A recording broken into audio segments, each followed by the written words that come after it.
Trump's 2026 healthcare agenda. Mr. Secretary, thank you for being here. While I expect a spirited debate today, I would remind my colleagues that each senator is limited to 5 minutes, and we're going to try to keep that as tight as we can today. There's 27 of us, and we all probably are going to want to have our opportunity.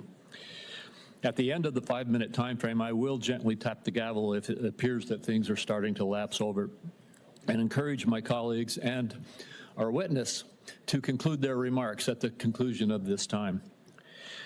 President Trump and Secretary Kennedy have made a steadfast commitment to make America healthy again. Under this administration, HHS has placed patients at the center of the healthcare system, empowering them with the tools and information they need to create a healthier future. We know that chronic diseases such as heart disease and cancer and diabetes are some of the leading causes of death in America. Now the department has a renewed focus on tackling the root causes of chronic disease and promoting prevention first. I look forward to exploring ways that the federal government can further align payment incentives to support healthy living and fight chronic disease. The administration has also prioritized efforts to end waste, fraud, and abuse in our federal health care programs, including through eligibility and enrollment verification. This critical work is not just about saving taxpayer dollars. It's about restoring trust and ensuring vital programs like Medicare and Medicaid are sustainable for generations to come. In July, the Centers for Medicare and Medicaid Services, CMS, announced that the agency identified 2.8 million Americans who were simultaneously enrolled in multiple Medicaid or Affordable Care Act exchange plans. Stopping this duplicate enrollment while working with states to ensure that individuals do not inappropriately lose coverage has the potential to save taxpayers $14 billion annually. CMS has also taken steps to provide states with additional immigration information to verify eligibility for federal health care programs. Preserving lifelines like Medicaid for those who are legally entitled under the law will ensure long-term sustainability. Congress has bolstered these efforts by passing the One Big Beautiful Bill. This bill enacts common sense reforms to reduce improper payments and brings needed personal accountability to the Medicaid program. These reforms will protect Medicaid and refocus the program on the most vulnerable patients, those whom the program was intended to serve.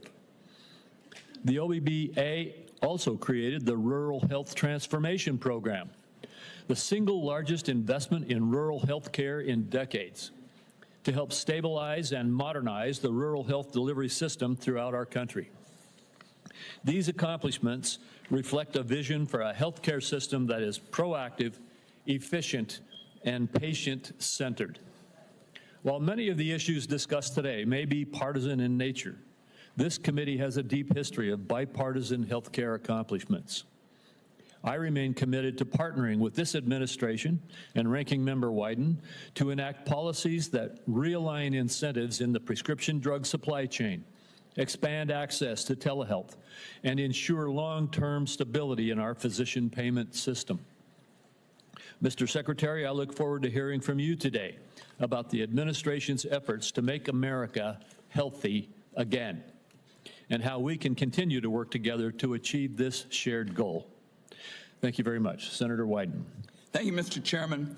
As the committee gathers today, the United States is in the midst of a health care calamity, the largest cuts to American health care in the history of our nation, and they are approaching like an avalanche.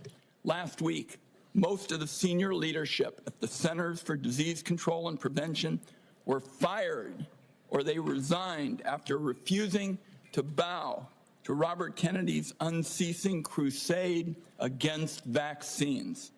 I traveled across Oregon last month, and the message was the same from one end of the state to the other. Families are confused. They're scared about who to trust about their health care. Robert Kennedy and Donald Trump have done so much to feed that mistrust. This morning, my staff, in partnership with Senator Alsobrooks' team, is releasing a report that shows the disaster of Robert Kennedy's 203 days in office.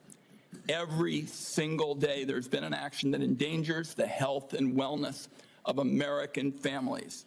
Robert Kennedy has elevated conspiracy theorists, crackpots, and grifters to make life or death decisions about the health care of the American people.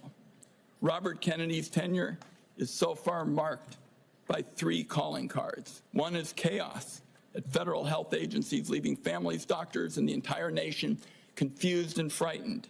Corruption that benefits Robert Kennedy, Donald Trump, and their friends at the expense of taxpayers, and higher health costs for families. I ask unanimous consent, Mr. Chairman, to enter this report into the record. Without objection. Then there's chaos. It's been obvious from the start that Robert Kennedy's primary interest is to take vaccines away from Americans. During his confirmation process, he claimed to be pro-safety and pro-science, but his actions reveal a steadfast commitment to elevating junk science and fringe conspiracies. His agenda has not been about choices and information for families. Just last week, he threatened doctors that deviated from the new anti-science vaccine guidelines he released that make it harder for pregnant women and children to get the COVID vaccine. And then there's corruption. Robert Kennedy's bizarre statements and actions beg the question, why? Democrats on this committee answered that question months ago. Robert Kennedy can enrich himself and his allies. His family still stands to gain from class action lawsuits against vaccine makers. Now, Robert Kennedy fired every member, every single one of the group responsible for making vaccine recommendations to doctors across the country under the false pretense of conflicts of interest. Meanwhile, many of the new members of the panel are outright vaccine deniers who've appeared as paid witnesses in lawsuits against vaccine makers. Their conflicts of interest and ethics disclosures remain hidden under lock and key. On top of all this bedlam in American healthcare, just 2 months ago, Donald Trump signed into law the largest healthcare cuts in American history to pay for tax breaks for the wealthiest people and massive corporations in our country. Republicans know these cuts are going to hit communities like a wrecking ball. That's why they pushed the most severe cuts until after the election. That's why their members already introduced bills to roll back some of the cuts. Make no mistake, though, those cuts are being felt right now. We're seeing hospitals in Idaho cutting payments, hospitals and nursing homes. Providence Seaside Hospital in Oregon announced they're shutting down their labor and delivery unit. Every family is going to feel the burden of Trump care in America. Premiums are going to spike next year, especially for those who buy health insurance on their own, but the effects will be felt by those who get insurance also through an employer. Congress has an opportunity to extend the Affordable Care Act tax credits that lower the cost of premiums. Democrats are ready to pass an extension that stops a dramatic premium spike that would force many families to pay double what they do today. Instead of finding ways to help American families pay less for health care, Robert Kennedy is focused on his anti-vaccine mission, fueled by some kind of complex that the consequences be damned. Amid this litany of corruption and chaos, the one point I have to underline is Robert Kennedy puts children in harm's way every single day in America. To my Republican colleagues, I must ask, what line must Robert Kennedy cross before some of you will also join this alarm? This weekend, under the cover of darkness, Robert Kennedy attempted to disappear hundreds of children under his care at Office of Refugee Resettlement facilities. These children here without parents or family were rounded up in the middle of the night and put on planes to Guatemala. Lawyers on the ground described unthinkable scenes. Our staff, some who are here today, were party to this in the middle of the night. And one child said to their lawyer, "Why do they want to send me back? My mom is dead and my dad abuses me. Why do they want to hurt me?" This was an actual conversation. These actions were illegal. Documents show that many of these children were in the country to escape trafficking in their homeland. Mr. Kennedy calls himself a protector of children. Some kind of rich claim claiming from somebody who's flown on Jeffrey Epstein's private jet on multiple occasions. I don't think Robert Kennedy should be within 1 million miles of this job. Republicans on the committee had a chance to prevent the public health train wreck that Mr. Kennedy has engineered. Everyone voted for him. It is in the country's best interest that Robert Kennedy step down, and if he doesn't, Donald Trump should fire him before more people are hurt by his reckless disregard for science and the truth. I also would like to note Senator Cantwell has joined us in this effort. I hope, at the very least, Robert Kennedy has the decency to tell the truth this morning. Mr. Chairman, I have a procedural request I'd like to make at this time. It's a short one. Proceed. Thank you, Mr. Chairman. Mr. Chairman, it's unfortunate that I have to say this, but this is a witness who has lied to members of the Senate Finance Committee. In response to over 35 written questions, including from me, he said, and I quote, that he would do nothing as HHS secretary that makes it difficult or discourages people from taking vaccines. That was clearly not true. His unprecedented unilateral actions to restrict access to COVID vaccines, that alone proves it. He tried to fire the Senate-approved CDC director after she chose the truth over what I consider his delusions. His prepared testimony even today includes the debunked lie that 500,000 children disappeared under the Biden administration's watch, a lie that the Trump administration is using as a pretext to hunt immigrant children and their families. So, my request, Mr. Chairman, and I think it is unfortunate that I have to do this, but given the unprecedented nature of the witness's behavior, I would ask now that the committee formally swear in Robert Kennedy as a witness. Senator White and I will personally object and will reject your request. We will treat this witness as we treat all of the other administration witnesses who come before us. And let me just say again, as I said in my opening remarks, we will have some partisan disagreements today. We're having partisan disagreements right now, and I am having partisan disagreements with you on your characterization of the facts. The bottom line is we will let the Secretary make his own case in his opening statement. I'll only say, Mr. Chairman, that this committee's unwillingness to swear this witness is basically a message that it is acceptable to lie to the Senate Finance Committee about hugely important questions like vaccines. I think that's a great mistake, and that's why I've made the request. I understand that you're not going to grant it, and we can move on. We'll get to the bottom of your accusations, but at this point, I'm going to turn to our witness, the Secretary of Health and Human Services, Robert F. Kennedy, Jr.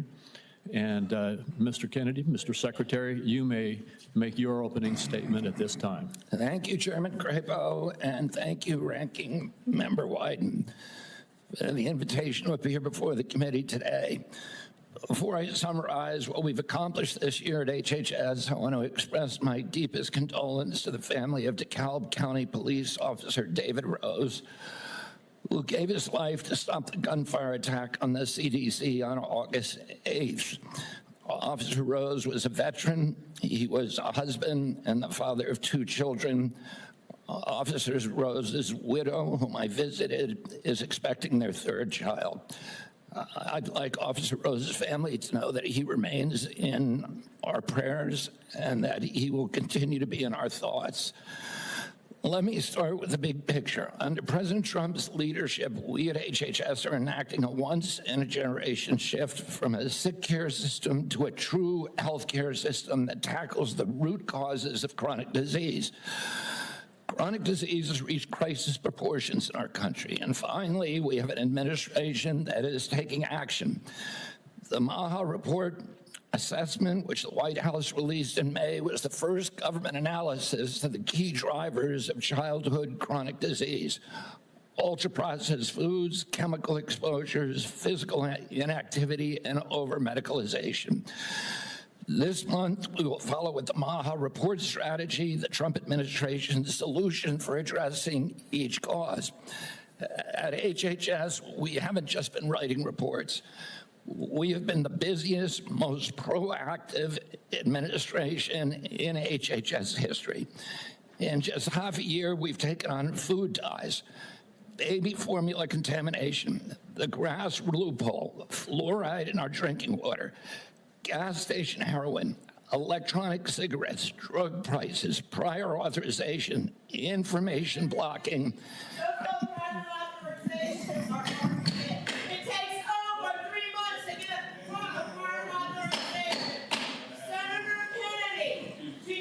The committee will come to order.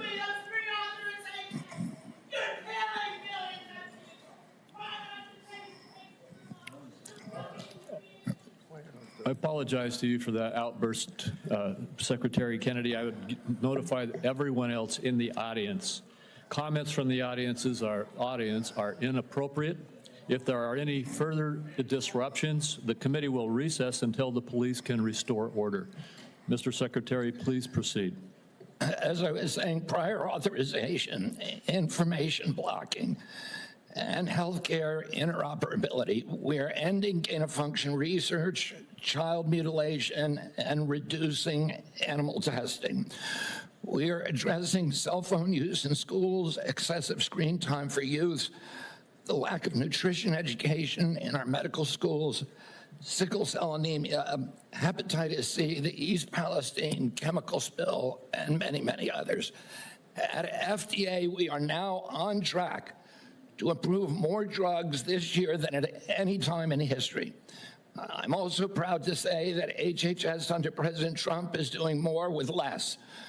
We have taken measures to fight waste, fraud, and abuse. Just by eliminating duplicative enrollments in CMS, we are saving taxpayers $14 billion a year. Meanwhile, we are expanding access for people who need it. We are ending racist diversity, equity, and inclusion practices and instead focusing on aiding low-income and vulnerable families, regardless of their race, which was the original intent of Title X. We're also pouring $1 billion into Head Start and the Administration for Children and Families. Compassion need not be the casualty of efficiency. I'd like to highlight some issues that have not gotten media attention. First, we are doing our part to fulfill the President's commitment to stop human trafficking, especially of children. We inherited a terrible humanitarian crisis from the previous administration with its open border policies, which allowed the appalling loss of 476,000 unaccompanied children. We have implemented policies now to ensure that that appalling tragedy can never happen again. We have knocked on 82,000 doors and located 22,000 of those children. I promise you that we will do more in the next 3 years. We are also addressing the disastrous health conditions in tribal communities on Native American reservations. I've met face-to-face with tribal leaders in dozens of communities and tribes in Alaska, Arizona, Idaho, New Mexico, and elsewhere. And I look forward to making HHS resources more available to those communities.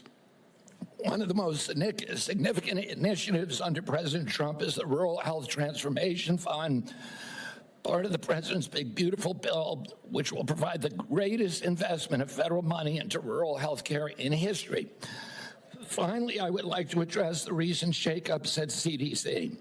These changes were absolutely necessary adjustments to restore the agency to its role as the world's gold standard public health agency with the central mission of protecting Americans from infectious disease. CDC failed that responsibility miserably during COVID, when its disastrous and nonsensical policies destroyed small businesses, violated civil liberties, closed our schools, caused generational damage in doing so, massed infants with no science, and heightened economic inequality. And yet all those oppressive and unscientific interventions failed to do anything about the disease itself. America is home to 4.2% of the world's population, yet we had nearly 20% of the COVID deaths. We literally did worse than any country in the world. And the people at CDC who oversaw that process, who put masks on our children, who closed our schools, are the people who will be leaving. And that's why we need bold, competent, and creative new leadership at CDC, people able and willing to chart a new course.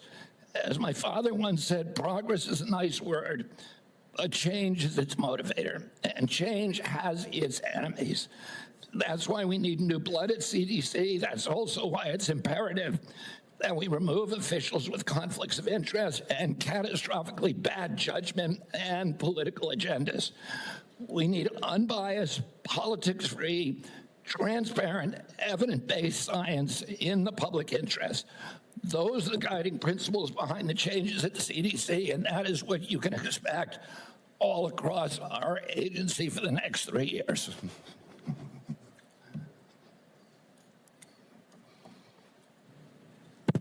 Thank you very much, Mr. Secretary. I'll begin with the questioning. And one of the first things I'd like to talk to you about is actually something that is under the auspices of CMS. And I spoke with Dr. Oz last night about this. I'm sure you're very familiar with it, though. And that is that in the One Big Beautiful Bill, there's a lot of attacks right now going on publicly about hospitals are in trouble. And the blame for that is placed on the bill, even though the bill hasn't even been implemented yet. The fact is this committee held hearings on the troubles that rural hospitals are facing in the United States before the passage of the One Big Beautiful Bill. They've been facing difficulties in rural America for a number of years now. And the bill, the One Big Beautiful Bill, contained a rural health transformation program, which I would just like to ask you to comment on. This is the program which allocated $50 billion over the next 5 years to our rural community hospitals in the United States to help them deal with some of the financial crises that they are facing and transition to more stability. Could you comment on that program that is in the One Big Beautiful Bill? Yeah, Senator, one of President Trump's campaign promises and one of the principal preoccupations, not only of Republican senators when I did my confirmation hearing, but also almost equally among Democratic senators, with the crisis in rural health. We've had 120 rural hospitals close over the past 10 years. These institutions are not just delivering health access to rural Americans, but they are economic centers, they are cultural centers for those communities. They are often the largest employer. They are the highest paying jobs, and they are the centerpiece for those communities. So when they die, the communities collapse. And President Trump promised to do something about that, and he has delivered on that promise. Right now, we spend about 6% of Medicaid funding is sent to rural hospitals, a very, very tiny slice, and that's one of the reasons they're in trouble. President Trump has now allocated through the One Big Beautiful Bill $50 billion, so $10 billion a year over the next 5 years. What we give to rural hospitals, that 6% represents $19 billion a year. So we're increasing that by $10 billion. So we're infusing more than 50% increase in the amount of money that is going to rural communities over the next 5 years. There's never been anything like that in history. It is the biggest investment, and it should stem this hemorrhage. Well, thank you. I appreciate your giving clarity to that, because it is frustrating to see these continuous allegations that the difficulties that our rural hospitals are facing all were created in the last few months when we passed a bill, when we've been holding hearings in this committee about these problems. And in the bill that we passed, we gave a $50 billion boost to, as you indicated, increase by 50% the federal support for our community rural hospitals in the United States. And I think that the hospital owners understand that. They recognize this support. In fact, they are coming they're coming together very carefully with Dr. Oz to work on the rollout of this program so that we can see this boost and this support that is coming. Just another one of the disagreements we have about what really was in the One Big Beautiful Bill. So I appreciate you commenting on that. In the last minute and 10 seconds that I have with you, could you just quickly talk once again about the broad issue of making America healthy again in terms of our aim to change the healthcare system's focus from a reactive symptom management model to one that focuses on lifestyle choices and the root causes of chronic disease? Yes, Senator, you know, this morning I got the latest numbers from CDC that 76.4% of Americans now have a chronic disease. This is stunning. When my uncle was president, it was 11%. In 1950, it was 3%. Today, it's 76.4%. 8 out of 10 of our kids cannot qualify for military service. This is a national security issue. When my uncle was president, we spent $0 on chronic disease. Today, we spend $1.3 trillion. It's the biggest cause, it's increasing. And all of the arguments that Republicans and Democrats have about single payer, Obamacare, or with the various ways to allocate the health dollars, they're all like rearranging deck chairs on the Titanic. If we don't end this chronic disease, we are the sickest country in the world. That's why we have to fire people at CDC. They did not do their job. This was their job to keep us healthy. Thank you, and I need to fire some of those people to make sure this doesn't happen again. Thank you, Mr. Secretary. I have to cut myself off to make sure I keep to this time frame, too. Senator White. Thank you very much, Mr. Chairman. I've made it clear. I think that Secretary Kennedy is dead set on making it harder for children to get vaccines and that kids are going to die because of it. And Mr. Chairman, I'd like to put in the record today an op-ed written by Susan Monarez, who was fired by Mr. Kennedy. Without objection. So what we know, and Dr. Monarez, was approved by Republicans. She wrote an op-ed today in the Wall Street Journal, which I've just put in the record, and I quote her. She said, "I was told to pre-approve the recommendations of a vaccine advisory panel newly filled with people who have publicly expressed anti-vaccine rhetoric."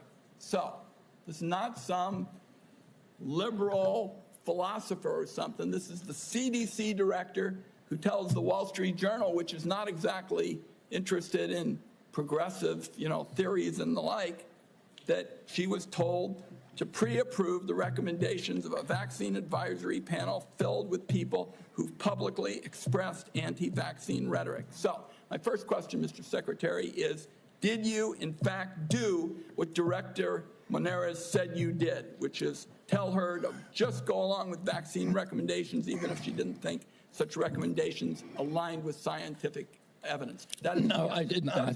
That's a yes or no. So you have an opportunity to call her a liar if you say that you didn't do it, but I'd like to see you respond to this.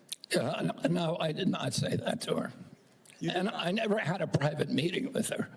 So there are witnesses to every meeting that we have, and all of those witnesses will say, I never said that. So she's lying today to the American people in the Wall Street Journal? Yes, sir. Okay. Let's talk now about what's coming up, because I've made it clear what I've thought about the 203 days with my colleague, Senator Also Brooks. In 2 weeks, CDC's Advisory Committee on Immunization Practices will meet to make decisions about critical vaccines that protect us against hepatitis B, measles, and more. The committee's got a profound impact on vaccine access, but these aren't ordinary meetings. You've stacked the deck to ensure the panel bends to your views. In June, you fired all 17 committee members who are respected scientists and doctors. You replaced them with non-experts, vaccine skeptics, and conspiracy theorists. As a result, this critical advisory panel has lost scientific credibility. After years, colleagues, we spend so much time not looking at this as Democrats and Republicans, but as good science and scientific credibility. And now the American Academy of Pediatrics has warned that the committee is being politicized at the expense of children's health. American Academy of Pediatrics, you think they're lying too? I think the American Academy of Pediatrics is gravely conflicted. They get Their biggest contributors are the 4 largest vaccine makers. They run a journal, Pediatrics, which they make a lot of money on, that is completely dependent on pharmaceutical companies. So I wouldn't put a big stake in what they say that benefits pharmaceutical interests. Senator, I didn't politicize ACIP. I depoliticized it. The Congress has been investigating ACIP. All over the country, Mr. Secretary, scientists and doctors are saying otherwise. They're all wrong, too. They're all lying, according to you. The scientists and doctors are supporting me all over the country. There is division on opinion. I don't get letters from thousands of people who are not political saying that this set of changes is going to damage American healthcare, and particularly these healthcare agencies, for decades to come. I don't get any letters from people saying, hey, this is going to make a big difference forever. Yeah, maybe you're listening to a selective group of people. Well, you get me. Yeah, and I will. Fine. I will tell you what, Senator. I will put my mailbag against your mailbag any day of the week. I got 30 seconds. Dangerous respiratory viruses like RSV are on the agenda for the next advisory meeting. Countless parents have been awakened in the dead of night by a wheezing kid gasping for air, forced to rush their little one to the ER. There's no worse heart-wrenching fear. The RSV vaccine offers these kids protection against the worst effects of the virus. But now it looks like you're on a crusade to make infants and babies more vulnerable to the terrible illness. That's what we're doing with the COVID changes. And please make your answer brief, Mr. Secretary. I've said that position is indefensible. I think it's possible. Congress has been investigating that committee for 23 years because it is pervaded with conflicts of interest. What we did is we got rid of the conflicts of interest and we depoliticized it and put great scientists on it from a very diverse group. Let me close with very pro-vaccine. Let me close with this because, like Senator Crapo, I'm a few seconds over. I don't think, Mr. Secretary, this is about you and me. This is about kids being pushed in harm's way by reckless and repeated decisions to get scientists and doctors out of the way and allow conspiracy theories to dictate this country's health policy. I don't see any evidence that you have any regrets about anything you've done or plans to change it. And my last comment is, I hope that you will tell the American people how many preventable child deaths are an acceptable sacrifice for enacting an agenda that I think is fundamentally cruel and defies common sense. Thank you, Mr. Chairman. Do I get a reply? Or, Senator, you've sat in that chair for how long? 20, 25 years, while the chronic disease in our children went up to 76%. And you said nothing. You never asked the question why it's happening. Why is this happening? Today, for the first time in 20 years, we learned that infant mortality has increased in our country. It's not because I came in here. It's because of what happened during the Biden administration that we're going to end. I'm going to let Senator Wyden respond briefly to that, and then we're not going to go over like we just did. Defend this committee on a bipartisan basis. Colleagues, my cabinet secretary says that we have no interest in chronic care. Mr. Secretary, Mr. Chairman, could we have regular order, please? We are in the process of turning around the Medicare program with the chronic care bill that Chairman Hatch, when he was chairman, and this committee put together on a bipartisan basis. All right, we're going to proceed. And I just want the rest of the members to know, I gave Senator Wyden as ranking member some leeway there, but we're going to stick to the 5 minutes. Senator Grassley. First of all, thank you. I have asked HH secretaries in the past to fully utilize the Rural Community Hospital Demonstration Program under Medicare. The program has been underutilized. In May, the CMS filled the open slots. Thanks to your agency's work, there's been 10 more rural hospitals in the program. It's important that the federal government uses every tool possible to help rural hospitals, and thank you for making that possible. Now to my questions. Back in January, during your confirmation hearing, you told me that you agreed to leave farming regulations to the Department of Agriculture and EPA.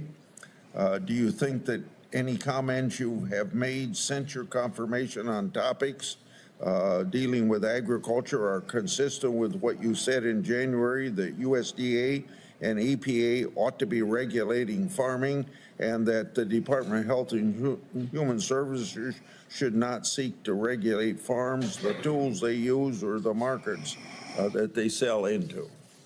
Yes, Senator, we are working very, very closely with Brooke Rollins and with the agricultural community. We've met with over 140 farm interests over the past 3 months to incorporate them to make sure that the MAHA agenda is consistent with their agenda. We are producing the best food in America, that we're protecting our soils and our soil microbiome, and that we're protecting all kinds of farmers, including those who want to transition to regenerative agriculture. We're consulting every stakeholder in the farm community in everything that we do. I just raised the question because farmers in my state have been concerned about some of the things you're saying. Senator, I can't hear you. I'm sorry. Some of the farmers in my state have been raising questions about some of the things that they think you said, whether it was out of context or not. I just thought I'd raise this question so that you would keep by what you told us back in January at your confirmation hearing. Now, Senator Durbin and I have a bipartisan bill that requires price disclosures on TV ads. Price transparency is important in drug advertisement. I know that President Trump, Vice President Vance, and you are all supportive of this effort. When can I expect action from this administration on requiring drug companies to publish the price of drugs in their TV ads? And just in case you would tell me that you don't think you have that authority, can you help Senator Durbin and I on our bill so that we can ensure that you have legal authority to require price disclosure? Senator, I think it would be good for us to talk about this offline. We are working on this in our agency, and I'm happy to give you the details of what we're doing. Okay. I've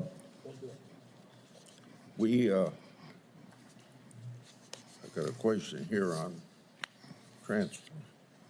transplant. Senator Kennedy and I have been working, or Senator Wyden and I have been working on this.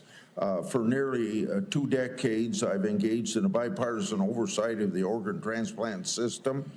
RISA has developed a tool to combat transplant line skipping. I hope that you can take steps to make sure that these steps are being taken by HHS and ERISA to curb transplant line skipping. On July the 2nd, Senator Wyden and I wrote you a letter highlighting cases of OPOs in Mississippi and Kentucky. In each of these cases, OPO allegedly tried to harvest organs from patients still showing signs of life. I expect you to take steps through these organizations to ensure that this doesn't happen again. We have mounted a major investigation of misconduct, of illegal behavior, of organ harvesting, of living people, of line skipping, of favoritism, of all kinds of scandalous behavior inside the organ procurement organizations. We have already ended the contract, terminated the contract to the sole source provider. We are reorganizing the entire industry so that this can never happen again. I'm happy to go into the details with you if I had more time. Thank you. Senator Cornyn. Mr. Secretary, the United States spends approximately 18% of our GDP on health care, and yet by most accounts, we rank roughly 10th in the world in terms of a health care outcome. Our Democratic colleagues seem to think the more money you spend, you're necessarily going to improve those outcomes. But at the same time, we have the two major drivers of our national debt, Social Security and Medicare, while we spend more money on interest on the national debt than we do on defense of the nation, which is an unsustainable trajectory. What is it that you're doing to address the effectiveness and the outcomes of our healthcare expenditures as opposed to just throwing more money at the problem? Yeah, I mean, throwing money at the problem does not work. We spend 2 to 3 times per capita what European nations spend on health care, and we have the worst health outcomes. We're 79th in health outcomes globally. Over the past 20 years, we've lost, or 30 years, we've lost 6 years to Europe in terms of longevity. So our lifespan was even with Europe's, now at 6 years behind. As I remarked to Chairman Wyden this morning, or Minority Leader Biden, today we got new data that showed that infant mortality has increased in this country in 2024 for the first time in 20 years. Diabetes has gone up 98% in 20 years. Nobody's doing anything about it. CDC's job was to make sure that this didn't happen. And what we're going to do is reorganize CDC, but also we've already righted the ship at NIH, at FDA, at CMS. And we are going to end the chronic disease epidemic. We are devoting thousands of studies. We're going to devote to identifying the causes, and we're eliminating them. And we're already starting. We're not waiting for everything to come in. We are starting now. We're doing this with food dyes, with GRAS standards, with dietary guidelines. We're going to get better food and better health to the American public because it's chronic disease that is bankrupting us and destroying our national security.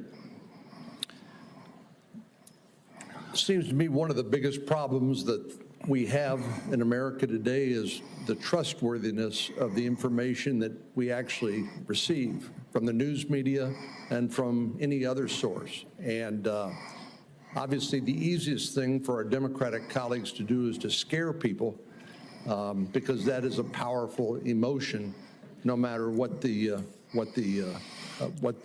facts may be. Do you believe COVID-19 was politicized? Yeah, the whole process was politicized. Senator, I mean, we were lied to about everything. We were lied to about natural immunity. We were lied to about, we were told again and again the vaccines would prevent transmission, they'd prevent infection. It wasn't true. They knew it from the start it wasn't true because that's what the animal studies and the clinical trials showed. We were told that there was science behind cloth masks. The CDC allowed the teachers union to write the order closing our schools, which hurt working people all over the country, and then pretend it was science-based. All of these issues, and then I can show you, like, for example, Chairman Wyden was talking about me politicizing ACIP, but during COVID, probably the most famous scientist on ACIP was Martin Kulldorff from Harvard, the great world-renowned epidemiologist and vaccinologist. And he criticized the COVID booster mandates. They ejected him from COVID because he wasn't in the orthodoxy. The two biggest health officials at FDA during COVID, Dr. Gruber and Dr.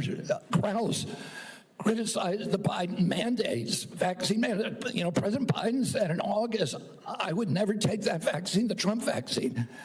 And he came in, he mandated it, and then he fired the two top health officials at FDA who said, hey, this thing has not been properly tested. So the whole process was politicized, and even today. So let me, in 15 seconds, so I think you answered yes. It was politicized.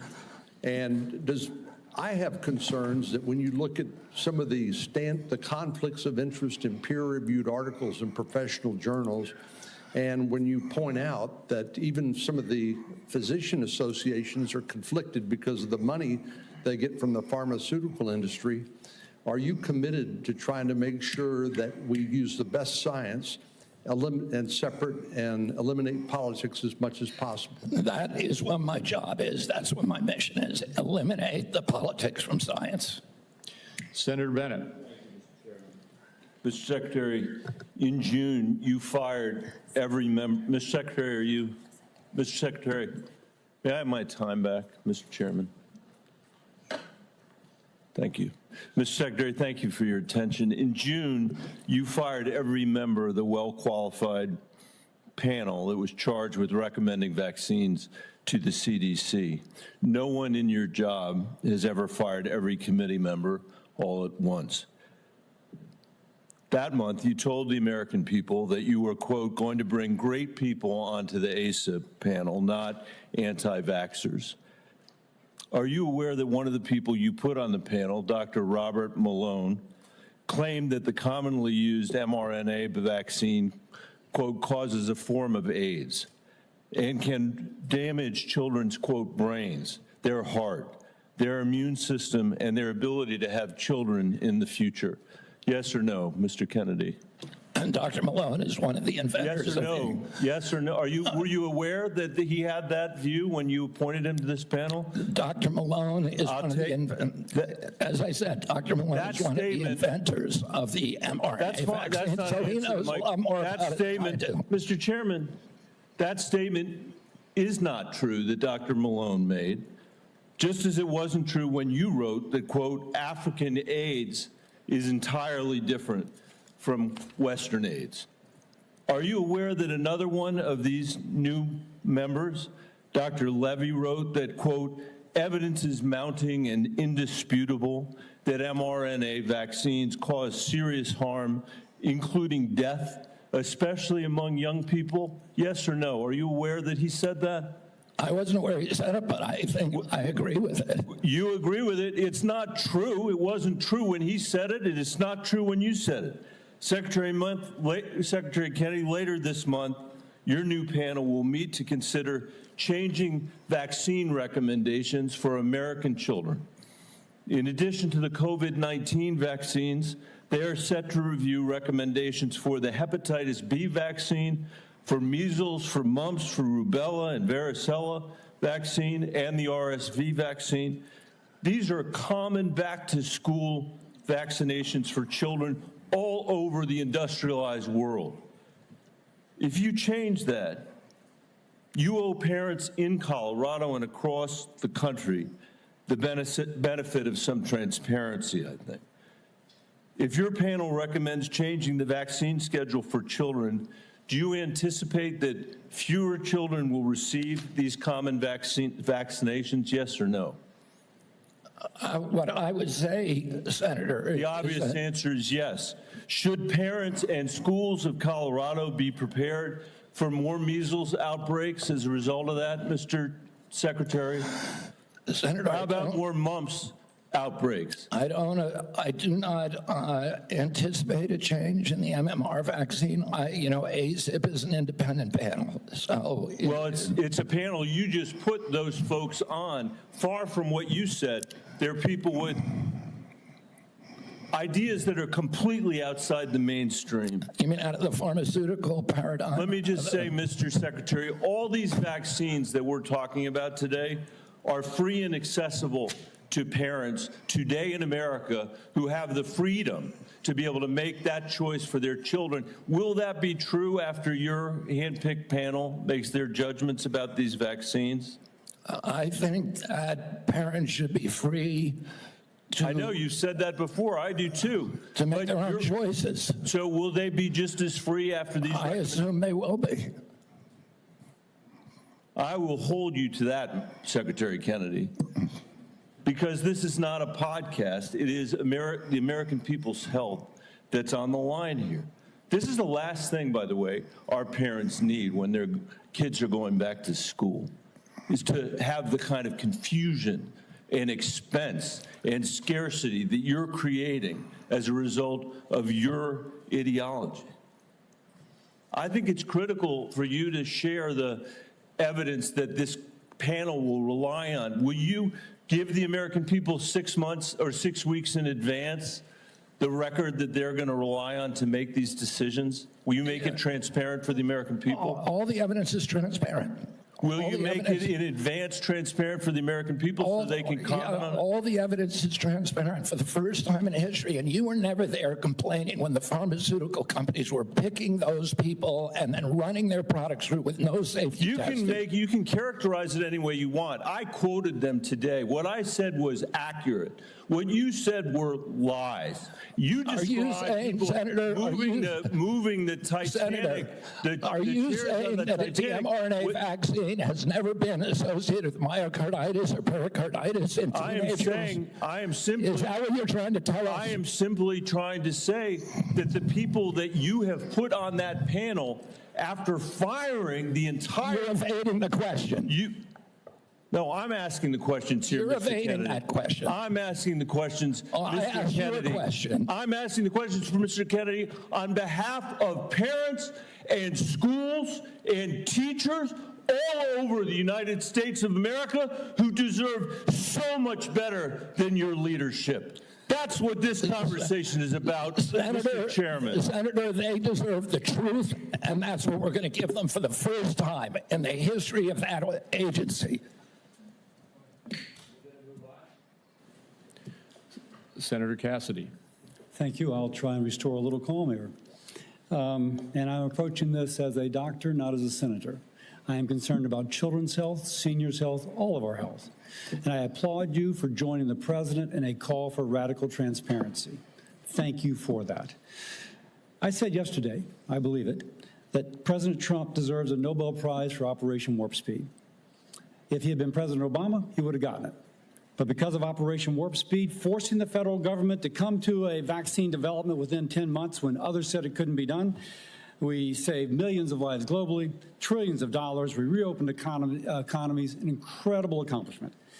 Mr. Secretary, do you agree with me that the president deserves a Nobel Prize for Operation Warp Speed? Yeah, absolutely, Senator. That was phenomenal. So let me ask you, but you just told Senator Bennett that the COVID vaccine killed more people than COVID. Wait, that was a statement. I did not say that. Okay, then let me ask, because you also... Senator, I just want to make clear, I did not say that. We'll check the record. That's a question of fact. You also said that you were also, as lead attorney for the Children's Health Defense, you engaged in multiple lawsuits attempting to restrict access to the COVID vaccine.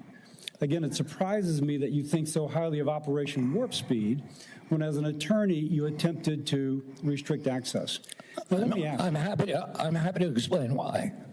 I had 3 minutes and 30 seconds left. All right. It also surprises me because you've canceled, or HHS did, but apparently under your direction, $500 million in contracts using the mRNA vaccine platform that was critical to Operation Warp Speed. Again, an accomplishment that I think President Trump should get a Nobel Prize for. You canceled $500 million in contracts. Now, I grew up in a middle-class family, so $500 million seems just to cancel. It seems like an incredible waste of money.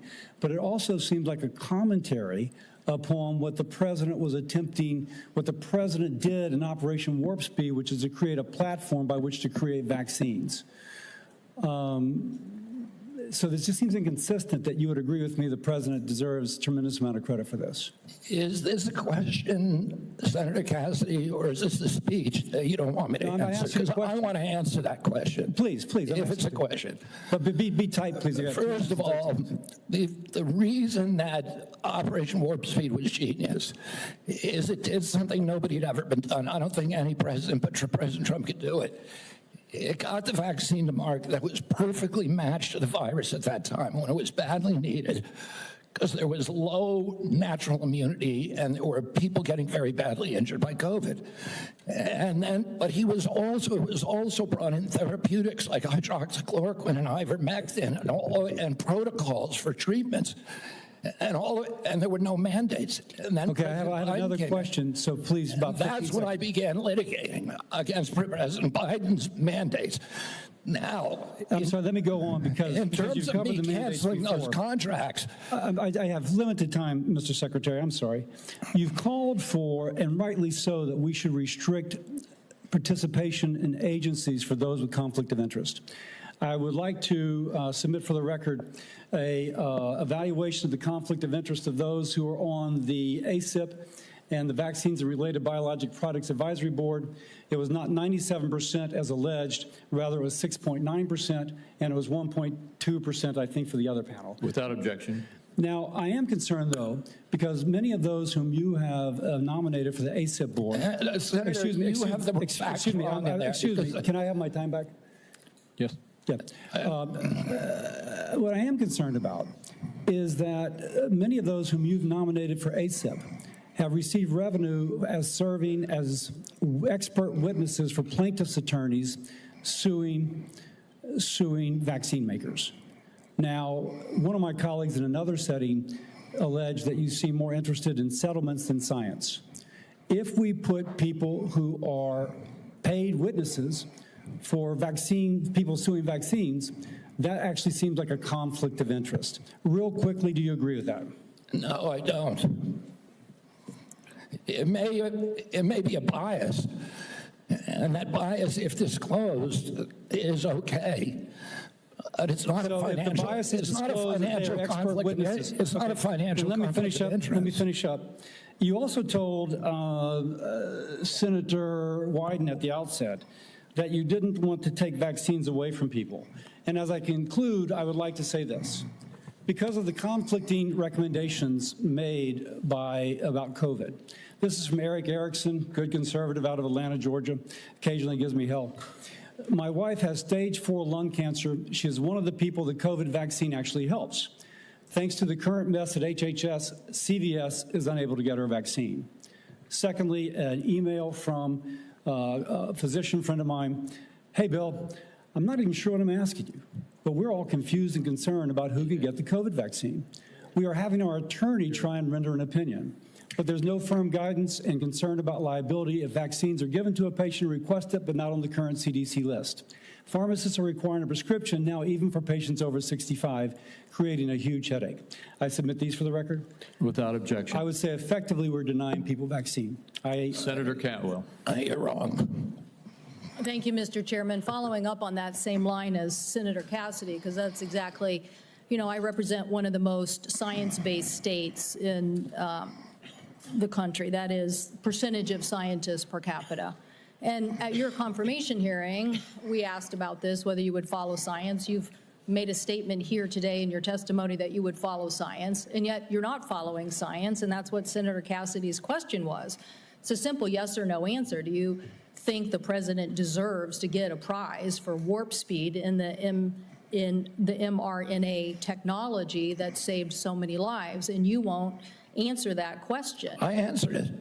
No, you're saying that there are problems with what was interpreted. You could say yes. Do you say I yes? said the president also deserves a Nobel Prize, but our mRNA vaccines that we're working on, the ones that we canceled, which are for upper respiratory infections alone, you are those. You canceled $500 million of research because the mRNA technology is about continuing the research to be ready for the next flu, influenza, the next pandemic, and you have to do the research. I'm happy to have a detailed discussion with you about it. You're so wrong on your facts. You're interrupting me, and sir, you're a charlatan. That's what you are. You're the ones who conflate chronic disease with the need for vaccines. The history on vaccines is very clear. This is the 20th century. That's how many people had vaccines and had illnesses. This is the 21st century. This is the decrease, 99% down to 100%. This is what was delivered with vaccines, and you don't want to support that. You don't want to support that evidence. So yes, the governors of the West, Washington, Oregon, and California, will take up the efficacy of science. Yes, the University of Washington will deliver the science that America will depend on, because you don't want to depend on it. And his own Surgeon General of the Trump administration said over 2 million lives were saved because of the mRNA technology, and you don't want to continue that. You don't want to continue that technology. So what country is going to now take up that technology lead? What country is going to do that? Leaving us more vulnerable to some other country, keeping the advantage on having the best technology. So I'm telling you, I represent a state that's about technology. I have two other quick questions for you. These questions or statements? Because I can answer that question if it's actually a question. Do you believe in having the ACA and the support for the ACA that is about to expire? Do you believe in doing something about that? In terms of the enhanced premium tax credits? Yes. Well, the Democrats had two chances to make them permanent, and they didn't. And they didn't for a reason. We're the ones who delivered it. So I'm just asking, yes or no, do you want to do something about this? Yes or no? I want to fix the system, and that's what we're doing, fixing systematically to make premiums lower. That's what President Trump wants to do. Do you think the women on the steps of the Capitol were a hoax yesterday?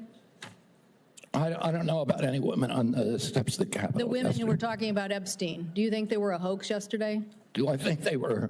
Do you think they were perpetrating a hoax yesterday? Perpetuating a hoax? Yeah. I have no idea what they were saying. This is the first I'm hearing about it. You're hearing about the women on the Capitol steps saying that they believe that the Epstein information should be made public? That's the first you're hearing about it? What I'm saying is you are perpetrating hoaxes. You, as this Secretary of Health. So you're undermining the whole healthcare delivery system, and you keep trying to point to chronic disease, but you're not putting solutions on the table to cover more Americans, and you're taking away the science and technology that has made us the leader that has saved, according to the first Trump administration Surgeon General, millions of lives, and you don't want to keep that going. So no, I don't support your continued efforts as Secretary, and I definitely think that our colleagues need to rally around science. If you want the Northwest to continue to lead on all innovation and all healthy people, okay, we'll do that. But it's a sad statement for the rest of America and America's leadership on technology. Thank you, Mr. Chairman. Thank you. Senator Warner. Mr. Secretary, I agree with a lot of my colleagues' statement. I actually had hoped I didn't support you. I thought taking on chronic illnesses was going to be important. I've got two kids, as we discussed when you met, that have chronic illnesses. I'm not sure that the focus on red dye and seed oils are going to fully solve that problem. Of course they won't. I would say this, that seems where your emphasis is. I want to go back to just, again, some basic facts. Do you accept the fact that 1 million Americans died from COVID? I don't know how many died. You're the Secretary of Health and Human Services. You don't have any idea how many Americans died from COVID? I don't think anybody knows that because there was so much data chaos coming out of the CDC, and there were so many perverse incentives. And these are model You don't know the answer of how many Americans died from COVID. This is the Secretary of Health and Human Services. Do you think the vaccine did anything to prevent additional deaths? Again, I would like to see the data and talk about the data. You have had this job for 8 months, and you don't know the data about whether the vaccine saved and lives? That's the problem, is that they didn't have the data. The data by the Biden administration absolutely dismal. So who is politicizing? You're saying the Biden administration politicized all the data? Go back to what Senator Cantwell just said. Fired Dr. Go to the Trump Surgeon General. They fired Dr. Krause. They fired all the people who questioned the orthodoxy. They fired Dr. Gruber, Dr. Krause. So, Mr. Chairman, the Secretary of Health and Human Services doesn't know how many Americans died from COVID. Doesn't know if the vaccine helped prevent any deaths. And you are sitting as Secretary of Health and Human Services? How can you be that ignorant? Like, you know, I remember when we went through the hearing with you, I asked you about community health centers. You didn't know what role they play. I've been visiting community. I'm glad you got to one, I think in April. I tell you what I hear on community health centers, they are terrified, with all due respect to my good friend, the chairman, of the big awful bill, because they are going to lose health care across the board. They already live in food deserts. They can't get to a nutritionist because Medicaid doesn't do enough reimbursement. If you're going to want Americans to get healthier, should they have access to nutritionists? Should they have access to good science about healthy food? Absolutely. Well, then how is that going to happen with the Medicaid cuts that are taking place? There are no cuts to Medicaid. Sir, that is an absurd. There is not a single, some of my Republican colleagues, but there is not a single study that does not, and I can tell you, I was in Franklin, Virginia a couple days ago. The rural hospital is going to close. The hospital system was so afraid they wouldn't even let me have the meeting there. But that rural hospital is going to close. And they are looking for where those folks are going to go. I mean, you're supposed to be doing health care policy, not being the doctor in residence for all of America. I hope I can just say, I'm still going to trust my doctor rather than your health advice. And obviously, Tom Cotton's going to, who knows who he's going to trust. But let me go back to policy for a couple seconds. So maybe we can lower the temperature a little bit. I got a bipartisan bill that would be a systemic fix, not a vote-buying mechanism when Medicaid's getting cut, what was put in on the rural hospitals. One of the things we could do, Mr. Secretary, is make sure that the folks who work in rural hospitals get an 80% reimbursement of what folks get in more urban centers. Would you support that legislation? Are you talking about the area wage index? I'm talking about the area wage index and moving that up to 80%, so there is actually ability to get rural providers. President Trump supports that, and we support.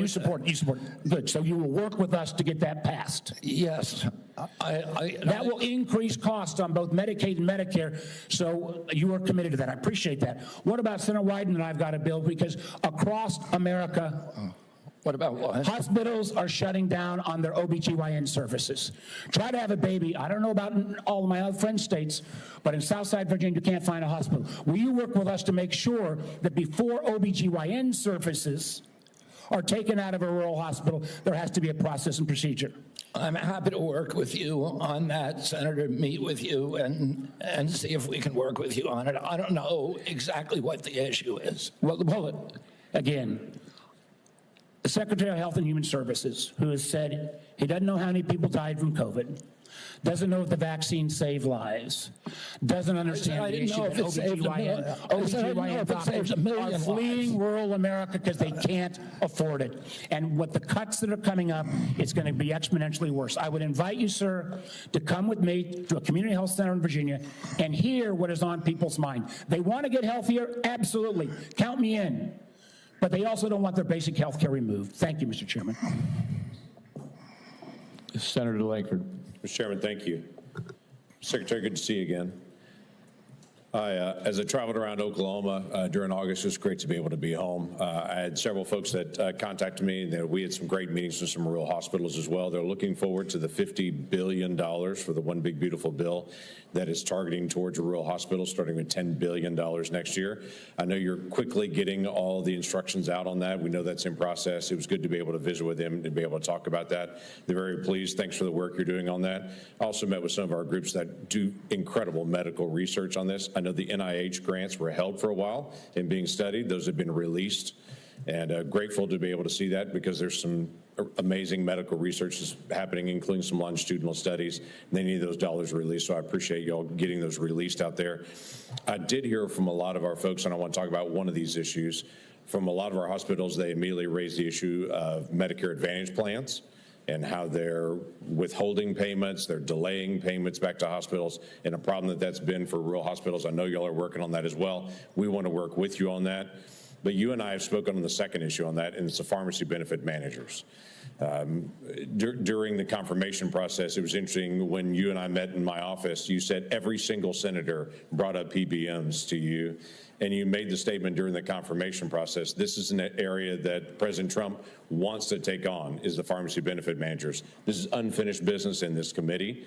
But I wanted to just know, what is HHS doing at this point on the PBM issue in particular to make sure we're not driving out rural pharmacies, and what we can do to be able to make sure that's fair? I mean, it's a priority for the president. He talks to me about it, I would say, at least once a week, sometimes at 11 o'clock at night. And we've met with the PBMs, and we are in talks with them. We're also in MFN talks with the pharmaceutical companies, who are also very interested in reducing the cut and getting transparency among the PBMs. And the PBMs have committed to us to transparency, to some protocol that will guarantee transparency.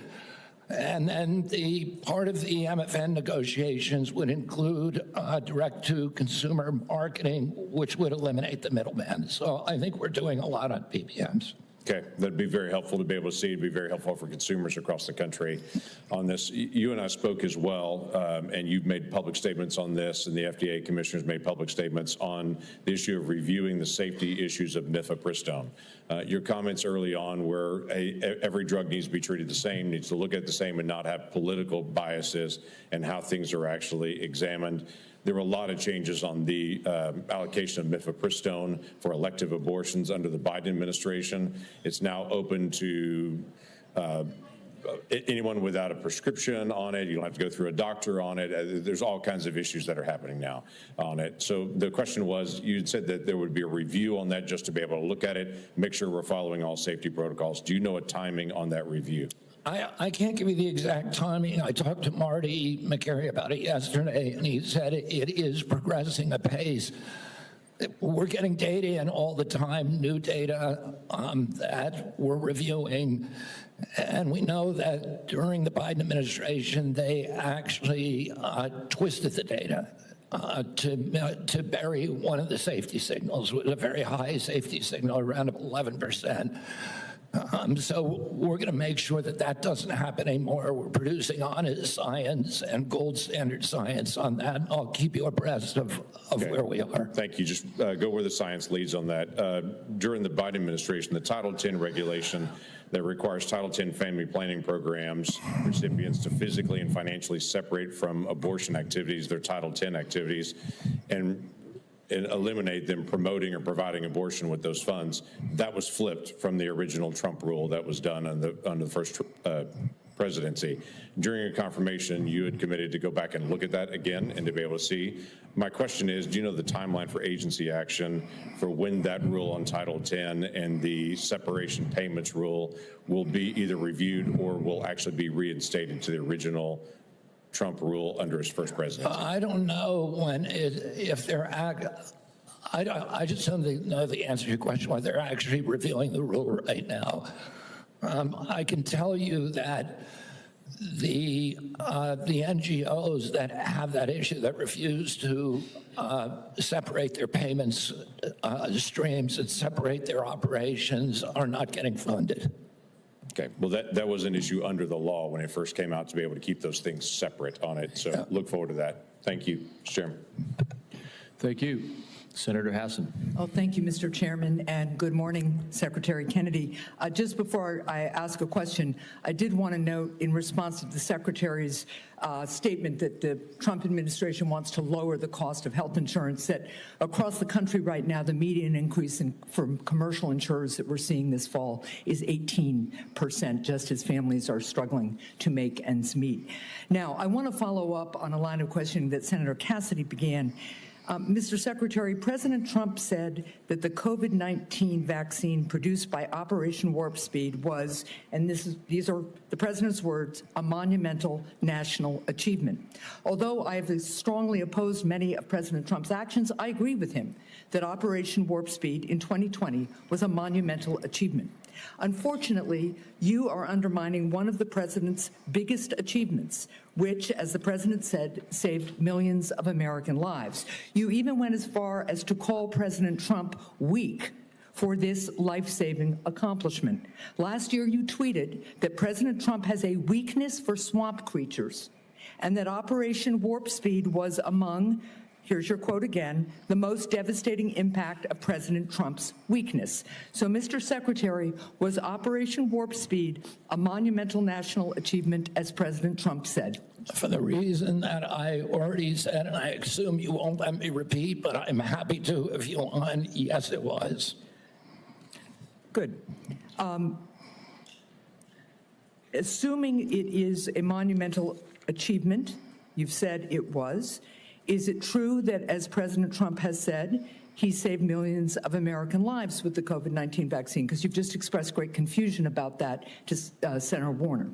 The only confusion I express is exactly how many lives were saved. I don't think anybody knows that because of the data chaos. So multiple studies have shown that the vaccine reduced infections and severe diseases and saved at least 3 million lives in the United States and millions more abroad in the first 2 years of the pandemic. It's possible those are modeling studies. I will also note, just as you've been talking about data and concern about it, the process for COVID vaccine approval was public, it was live streamed, and it was out in the open. Manufacturers and experts have publicly submitted data analysis, and when the FDA has asked for more, they've submitted more.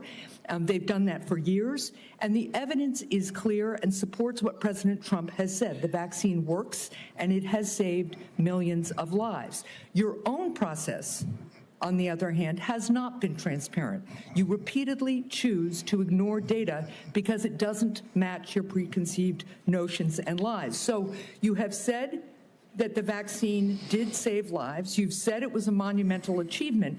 And given that, if you agree with President Trump that the vaccine saved millions of lives, why have you acted behind closed doors to overrule scientists and limit the freedom of parents to choose the COVID vaccine for their children?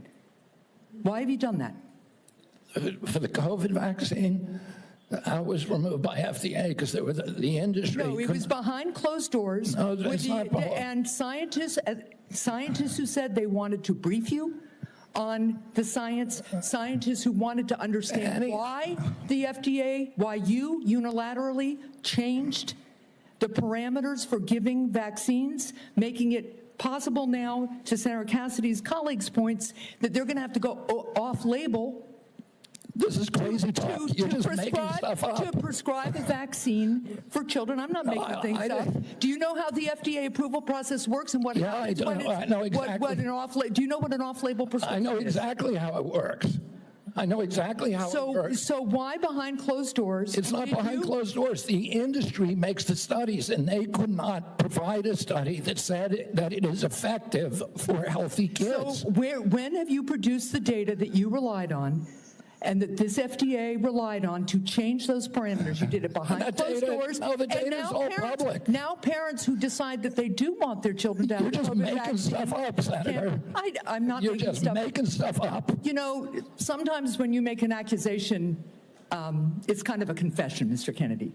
So let's just settle with this. So here's what's going to happen. To Senator Warner's point, to the parents who are concerned all around the country, to people who want to get the COVID vaccine this fall, even if they're under 65, because the boosters have worked, there's been much less serious disease. People do not have the same level of threat and risk from COVID that they used to because of these vaccines. People who want to exercise their freedom of choice are being denied that. Everybody can get the vaccine. Because you are citing data that you won't produce to the publimit. You're just making things up. You're making things up to scare people, and it's a lie. With respect, I do not think I'm the one making things. You are lying right now, Senator. Senator Barrasso. Thanks, Mr. Chairman. Mr. Secretary, thanks for being with us today. I believe one of President Trump's greatest achievements was his bold and successful actions on COVID. When faced with a global pandemic, he didn't back down. He was determined to find a cure, and through Operation Warp Speed, a vaccine was developed that distributed quickly, safely, effectively, and I believe it saved many, many lives. I think it's a model of American ingenuity and public-private partnership. But this wasn't the first time an American president acted boldly to address disease and vaccines. There's a great book that's out, it's a prize-winning book called The Fate of the Day by Rick Atkinson, and he talks about the courageous efforts by George Washington. During the Revolutionary War, George Washington reversed his opposition to the smallpox vaccine, and he ordered that all the soldiers be vaccinated. It was among the most consequential decisions Washington would ever make. By protecting his troops from smallpox, Washington preserved the Continental Army, which allowed our nation to continue to fight for our independence. And like President Trump, I believe President Washington acted decisively to protect Americans' lives at a time of great national peril. So over the last 50 years, vaccines are estimated to have saved 154 million lives worldwide. I support vaccines. I'm a doctor. Vaccines work. Secretary Kennedy, in your confirmation hearings, you promised to uphold the highest standards for vaccines. Since then, I've grown deeply concerned. The public has seen measles outbreaks, leadership of the National Institute of Health questioning the use of mRNA vaccines, the recently confirmed director of Centers for Disease Control and Prevention fired. Americans don't know who to rely on. You know, recent polls said 89% of voters, 81% of Trump voters agree vaccine recommendations should come from trained physicians, scientists, public health experts. So, you know, they believe, you know, Senator Marshall, Senator Cassidy, they believe me when it comes to vaccines. If we're going to make America healthy again, we can't allow public health to be undermined. So could you explain what steps you're going to be taking to ensure vaccine guidance is clear, evidence-based, and trustworthy? We're going to make it clear, evidence-based, and trustworthy for the first time in history. For most, right now, you know, when I was a kid, I got 3 vaccines. I was fully compliant. Today's children have to get between 69 and 92 vaccines in order to be fully compliant, between maternity and 18 years. Only one of those 19 vaccines, 92 doses, only one of those vaccines has ever been tested against an inert placebo. And what we're doing now is any new vaccine that before it's approved and licensed will have to demonstrate safety against an inert placebo. And we're going to go back and do observational studies on the existing vaccines to see if they're linked to any of these chronic disease epidemics so that people can understand the risk profile of those products and make good assessments for their own health. So in 2 weeks, vaccine experts at the CDC are going to meet to discuss childhood vaccine recommendations. Parents and physicians depend upon this guidance to make decisions and to keep kids safe. And as I said, I support vaccines. I've been hearing from many of my medical colleagues, people I've known from medical school, residency, and when I practiced medicine in Wyoming, and there are real concerns that safe, proven vaccines like measles, like hepatitis B, and others could be in jeopardy. And that would put Americans at risk and reverse decades of progress. As we've seen over the last 4 years, the previous administration 4 years, when recommendations became politicized or were swayed by bias, that the public trust can be lost. So what safeguards are in place to ensure decisions are based solely on science and not politics? And how are you going to make sure doctors and parents can count on CDC guidance? I mean, Senator, I would point this out. Right now, there's only 10% of children are complying with the CDC's recommendation on COVID boosters. Only 15% of healthcare workers. So Americans have lost faith in CDC, and we need to restore that faith. And we're going to do that by telling the truth and not through propaganda, by making them understand that everything that we say is true, that we're going to tell them what we know, we're going to tell them what we don't know, and we're going to tell them what we're researching and how we're doing it, and we're going to be transparent. It's the only way to restore trust in the agency, by making it trustworthy. Thank you. Finally, with chronic diseases like you, I'm committed to addressing our nation's growing rate of chronic diseases. I think if we're going to make America healthy again, we need to support rural primary care providers that play a role. As a rural physician, I want to make sure we can prevent and manage chronic diseases in their communities, and I ask for you to continue to work with us specifically with regard to rural health. Thank you, Congressman. Senator Daines. Chairman Crapo, thank you. Secretary Kennedy, welcome. It's good to see you here again. I want to begin my time by talking about the issue of federal deregulation of chemical abortion drugs. Since mifepristone was approved in 2000, 25 years ago, the FDA has steadily stripped away safeguards related to this drug, no longer requiring a doctor's prescription, no follow-up visits, no adverse event reporting, and now allowing it to be sent through the mail. Earlier this year, there was a new study that analyzed 865,000 real-world insurance claims, and it found that nearly 11% of women experienced a serious adverse event within 45 days of taking mifepristone. To put that in perspective, that is 22 times higher than the FDA's long-standing estimate of less than 0.5%. While these findings alone are shocking, my conversations with those in the medical profession, credible medical professionals, lead me to believe that even this study may indeed underrepresent the scale of the problem. For years, we've heard the misleading and frankly very harmful lie that's being sold to women that this drug is, and I quote, safe as Tylenol. These lies sadly have real-world consequences. Just last year, 2 women died as a result of taking chemical abortion pills because they were able to access them without appropriate medical oversight. And by the way, that's all allowed by the FDA. Mr. Secretary, I am grateful that you and FDA Commissioner McCary have already begun the process of reviewing this new data on the safety of mifepristone. We talked about this during your confirmation hearing. My question is, could you provide any updates on the status and the scope of that review and whether the FDA intends to replicate studies like the one that I referenced? I think those are, I don't know if they're going to do an insurance claim study. That's one way to do it.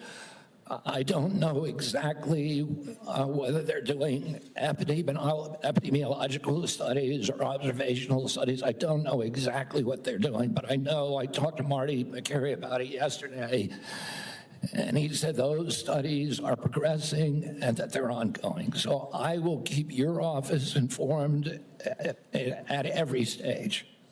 Thank you. And I've had a really constructive conversation with the FDA commissioner as well, McCary. And I mean, here's a very smart, data-focused, sincere type of leader. And we had a really good conversation. I want to encourage those conversations with you, Mr. Secretary, and that there's a follow-up here to make sure that the data that we now have exposed will be studied by the FDA and the appropriate actions considered.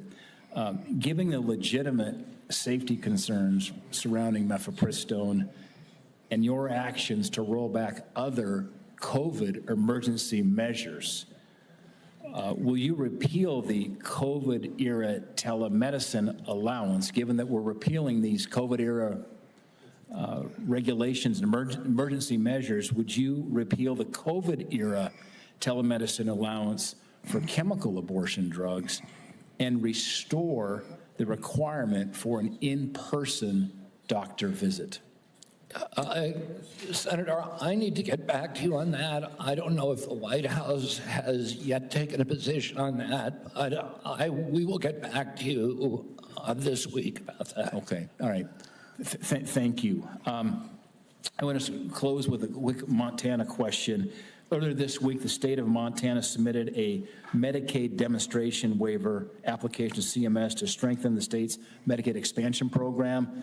This waiver seeks to require community engagement and enhance cost sharing for working-age, able-bodied adults enrolled in the program. I applaud our governor, Gianforte, and Director Brereton for their proactive leadership in this space. My question is, Mr. Secretary, could you commit that CMS will work quickly in its consideration of Montana's waiver application? Absolutely. It sounds like the kind of waiver that we're looking for. Okay. Thank you, Mr. Secretary. Thank you, Senator Johnson. Thank you, Mr. Chairman. Secretary Kennedy, first of all, thank you for your willingness to serve and for putting up with this abuse. 5 minutes is even close to refute all the falsehoods that have been confidently spewed during this hearing.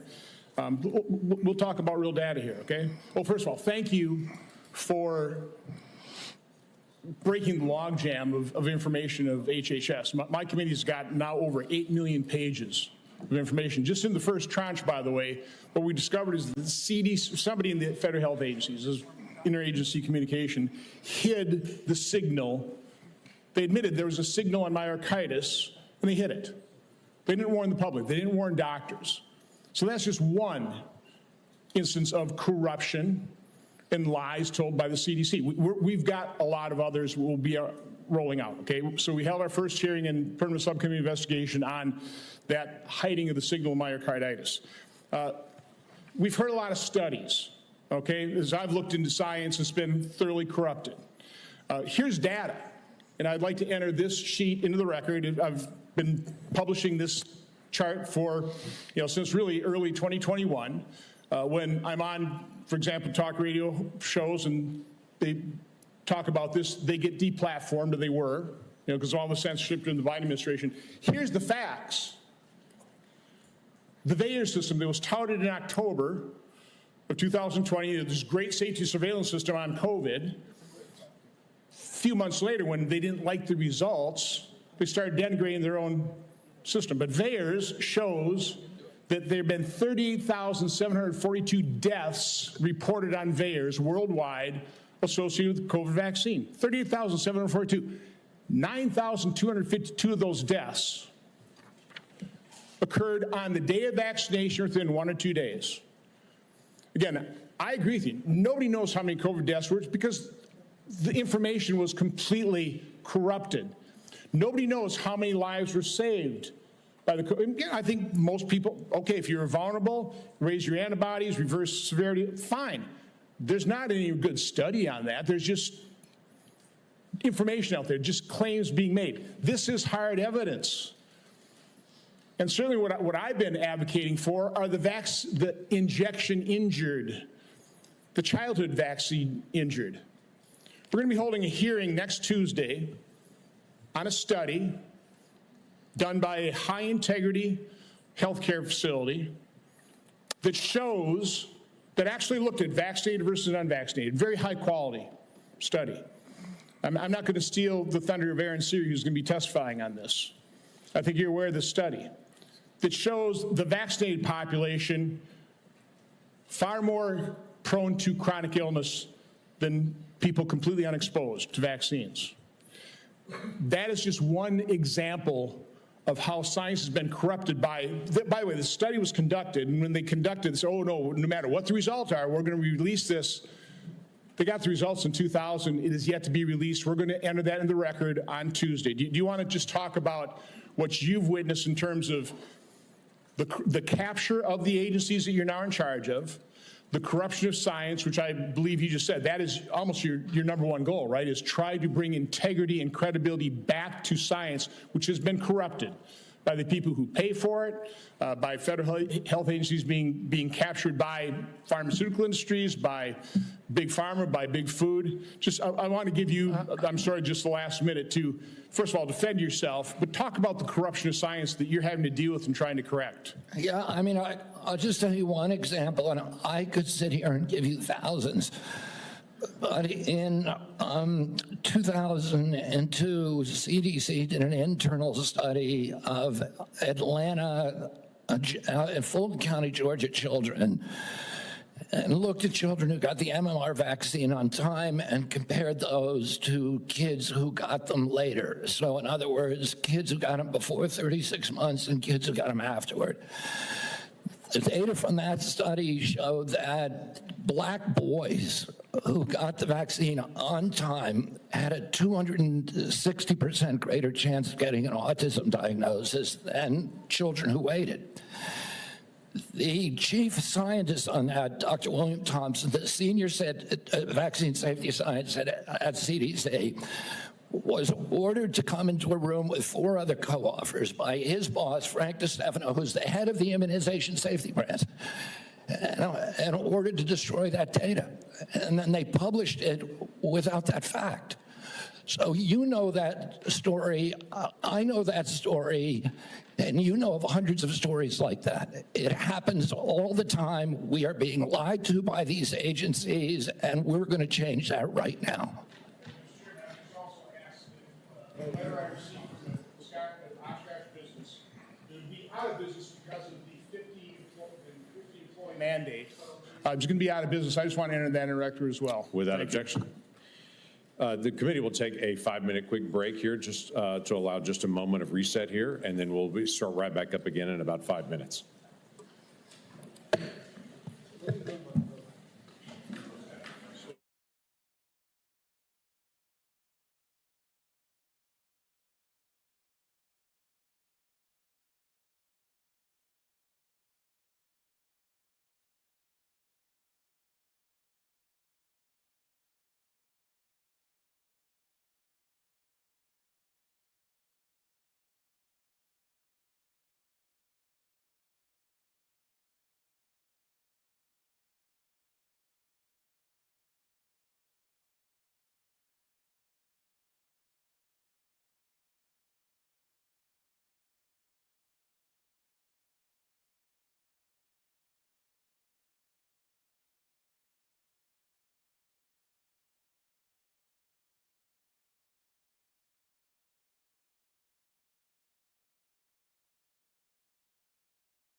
Thank you to everyone.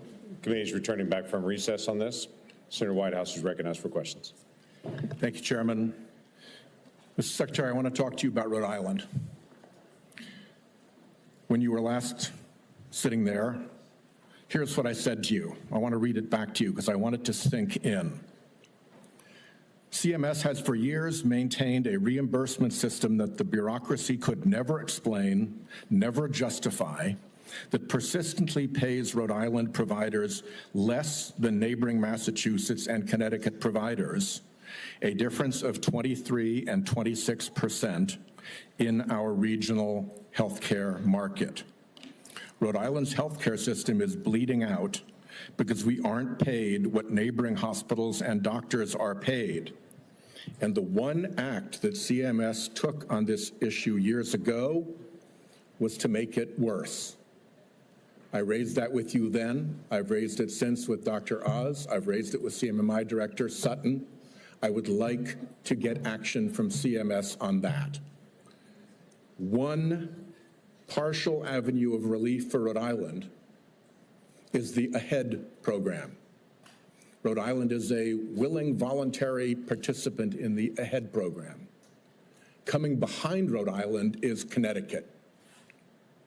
What remains to be seen is whether the payment rates agreed to for Rhode Island will suffer the same discriminatory discount with respect to the AHEAD rates for Connecticut as Connecticut comes through. I've been able to get no assurances from CMS that they care one whit about this payment differential or that they see AHEAD as a means of resolving this injustice. Mr. Kennedy, our healthcare system is teetering as a result of this. This is not a casual matter, and I would really like to see you and Dr. Oz and Mr. Dutton put your attention onto this Rhode Island problem.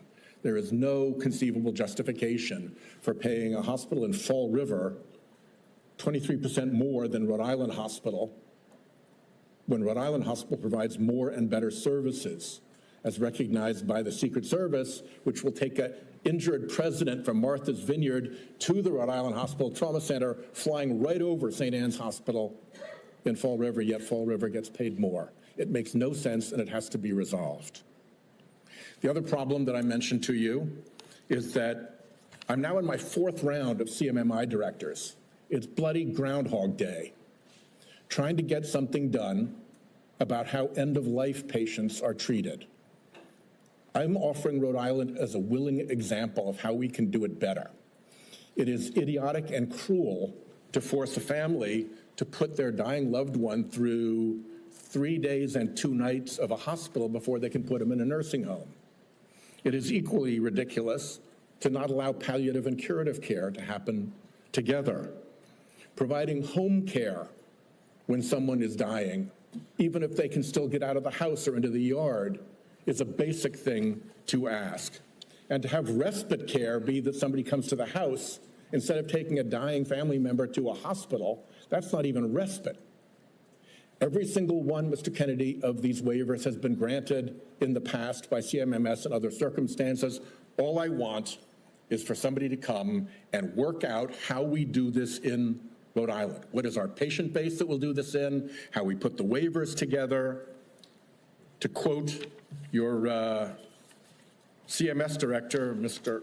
Oz, he said, as we discussed in your office, we must re-examine how end-of-life care is addressed in this country.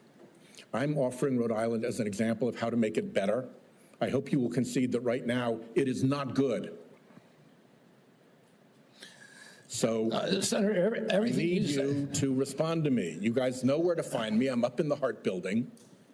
Yeah. We've reached out, we've tried for meetings, and the progress in all 3 of those areas, fixing the payment gap, getting ahead balanced regionally, and following through on our desire to do good things, improving end-of-life care with waivers you guys have already granted, has gotten me so far no place. And forgive my impatience, a lot of it predates you. I put a hold on Biden nominees because I was getting jerked around by your bureaucracy. I'd like it to end and get some progress. Yeah, you know, Senator, you raised this during my confirmation hearing, and I said to you then, and you were very civil. You raised something that makes a lot of sense to the extent that we have the power to fix it at CMS. I'd like to do it. We've had the same kind of complaints from Vermont. But I said to you at that time, call me and let's come talk about this. You have my cell phone. You can call me anytime. I've never heard from you in 7 months. Call me up. I'd love to meet with you. I'll get Oz in the meeting, and what you're saying, particularly about at the end of life, it may be something we can do something about. I want to help, and let me know. We'll try. Forgive my frustration. You've got 30,000 employees. They could have reached out to me. They know where I live. Yes. Senator Cortez Masto. Secretary Kennedy, thank you for being here. In May, you said, and I quote, "I stand with President Trump to say, no more middlemen, no more foreign freeloaders, no more skyrocketing drug prices. We're putting American patients first and taking on big pharma to make America healthy again." Yet your record tells a different story. In July, Republicans handed big pharma a massive win. Their big, beautiful bill that they just passed shields billion-dollar drugs like Keytruda, the world's top-selling cancer drug, from Medicare negotiation. Keytruda has been on the market since 2014. It pulled in nearly $18 billion last year in the United States alone.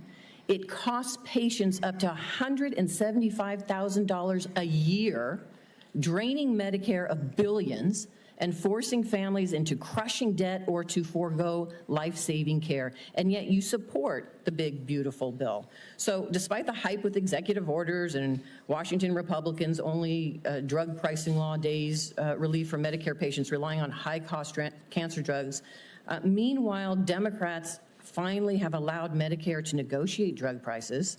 I will say that Keytruda, along with Opdivo, and Darzalex, the 3 top-selling cancer drugs, were widely expected to be selected for Part B negotiation in 2026 for 2028 implementation. They are now, because of the actions of this administration, exempt from negotiation for at least several additional years, if not permanently. So my question to you, Mr. Secretary, is how do you justify claiming to take on big pharma while supporting a bill that shields drugs like Keytruda and other cancer drugs from Medicare negotiation, costing seniors and taxpayers billions, and risking the lives of cancer patients who cannot afford their necessary medication?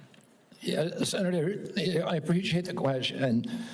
The Medicare drug negotiations in the IRA were very well intentioned, but they were poorly structured. And what we found is that the negotiations that have occurred actually have ended up raising the costs for Medicare. We are right now in negotiations. The CBO has not agreed to that. The CBO doesn't say that. And it's just the opposite. So you're saying the CBO and independent agencies that validate the costs are wrong? Well, that is CMS data. Okay, so let's just focus on the cancer drugs. Why aren't we negotiating those and bringing those down for families? Why does the bill exempt those? It's part of the MFN negotiations. I'm not sure of that provision in the bill, of the one beautiful bill, but You're not sure of the provision, the negotiation provision, and how exempted for Keytruda? Drugs? Your agency is responsible for that negotiation, and you don't know about it? I know that we're negotiating in the MFN Let me ask you this, Mr. Secretary. Let me ask you another question. How much are Medicare Part D enrollees expected to pay for prescription drug coverage next year?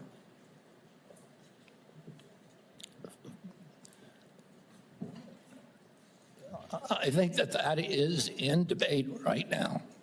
Let me tell you. Are you talking about the rate? They are going to pay $15 more than last year, up to $50 a month. Now, let me have a question for you on Part B. How much are Medicare Part B premiums expected to increase next year? I don't know. I talked to Dr. Oz about yesterday. I think it's 16%. They're supposed to increase about 11.6% or $21.50 more each month. And again, last time you were before me, you couldn't answer the questions of the very agency and the authority that you have to address these issues. You know, next year, seniors and families are facing higher health care costs across the board. 23 million people on Medicare with a standalone Part D drug plan could see their premiums rise to $50 a month, up from $35, because the Trump administration is cutting the federal subsidy that has been keeping costs down. Part B premiums will jump 11.6%.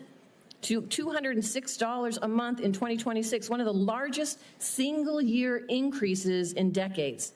And so for an administration that claims it is lowering costs, my question to you is, what are you going to do to keep costs down for seniors? I mean, I'm already doing what I'm already keeping costs down. What are you doing to keep costs down for seniors, knowing that these costs are going to be increasing? I mean, the program integrity bill, that is the first action that I did when I got in. It's one of the earliest actions in history of a complex regulation by an HHS secretary. A Congressional Budget Office has said that that's brought premiums down by 5%. That is the Congressional Budget Office, which does not like to acknowledge anything that we do. And does that impact seniors? Excuse me? Does that impact seniors? And I know my time is running out. Does that impact seniors? What you just talked about, you're lowering costs. I'm asking you specifically. We're lowering costs. Helping seniors. Does it impact seniors? Does it impact? Come on. Let me just stop here. I didn't My hear time is what you running out, said. so I appreciate the chairman's indulgence here. My concern is you can't answer the questions. The very agency has oversight over these issues and controls the levers to lower costs for seniors. And you can't answer that simple question. I didn't hear your question. Okay, let's go. We'll just proceed. And Senator Tillis has yielded his position to Senator Blackburn, so she'll take it. Thank you, Mr. Chairman. And Mr. Secretary, thank you for joining us today. I appreciate the comments you've made about the Rural Health Transformation Program. That is something many of us worked on, and we were pleased to push that out of this committee. And I know Dr. Oz is moving forward with implementing that. I appreciate your comments to Senator Warner on the area wage index. He and I have worked on fixing that, and we appreciate your attention. I am delighted to know that you're going to end the revolving door and the conflicts of interest. I have found it so unseemly that people who work with a pharmaceutical or with a big food company then go back over into CDC or NIH or FDA, and then they're signing off on regulation for their former employer and many times their future employer. So we appreciate that. Senator Langford went to you on the PBMs, and as you are aware, my PBM Act that Senator Wyden worked with me on, that made it out of this committee last cycle.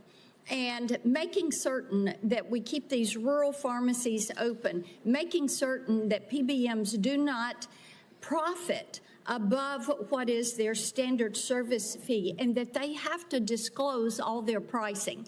That is going to be an imperative. So will you work with us to get that PBM legislation across the finish line and to the president's desk? Yes, Senator, absolutely. Thank you. Interoperability is something that you have announced, a new interoperability framework to better align data sharing principles. And this is important to digital health. And as you're aware, when we passed 21st Century Cures in 2018, the Software Act and that health IT definition is something that I worked tirelessly on to get implemented. So what I want to hear from you is, how does CMS plan to align this new framework with the existing federal framework, and how are we going to be able to move forward with one national policy on interoperability? Well, I don't know if we, what we have right now is concrete commitments from the 60 top tech companies who we were able to convene to do data sharing, to do patient accessibility, and to do interoperability. But I can't tell you how that's going to mesh. Then if you will have someone submit to me in writing what that pathway is, this is something that is essential if we're going to be able to benefit from that data. So having some specificity on the pathway will be helpful. I did want to talk with you. Last time you were here, I talked about the concerns on overprescribing prescription stimulant drugs for children. And there are ways that HHS can work collaboratively with state agencies on this and to actually promote more community-based intervention to combat overprescribing. And we all have seen the harmful side effects.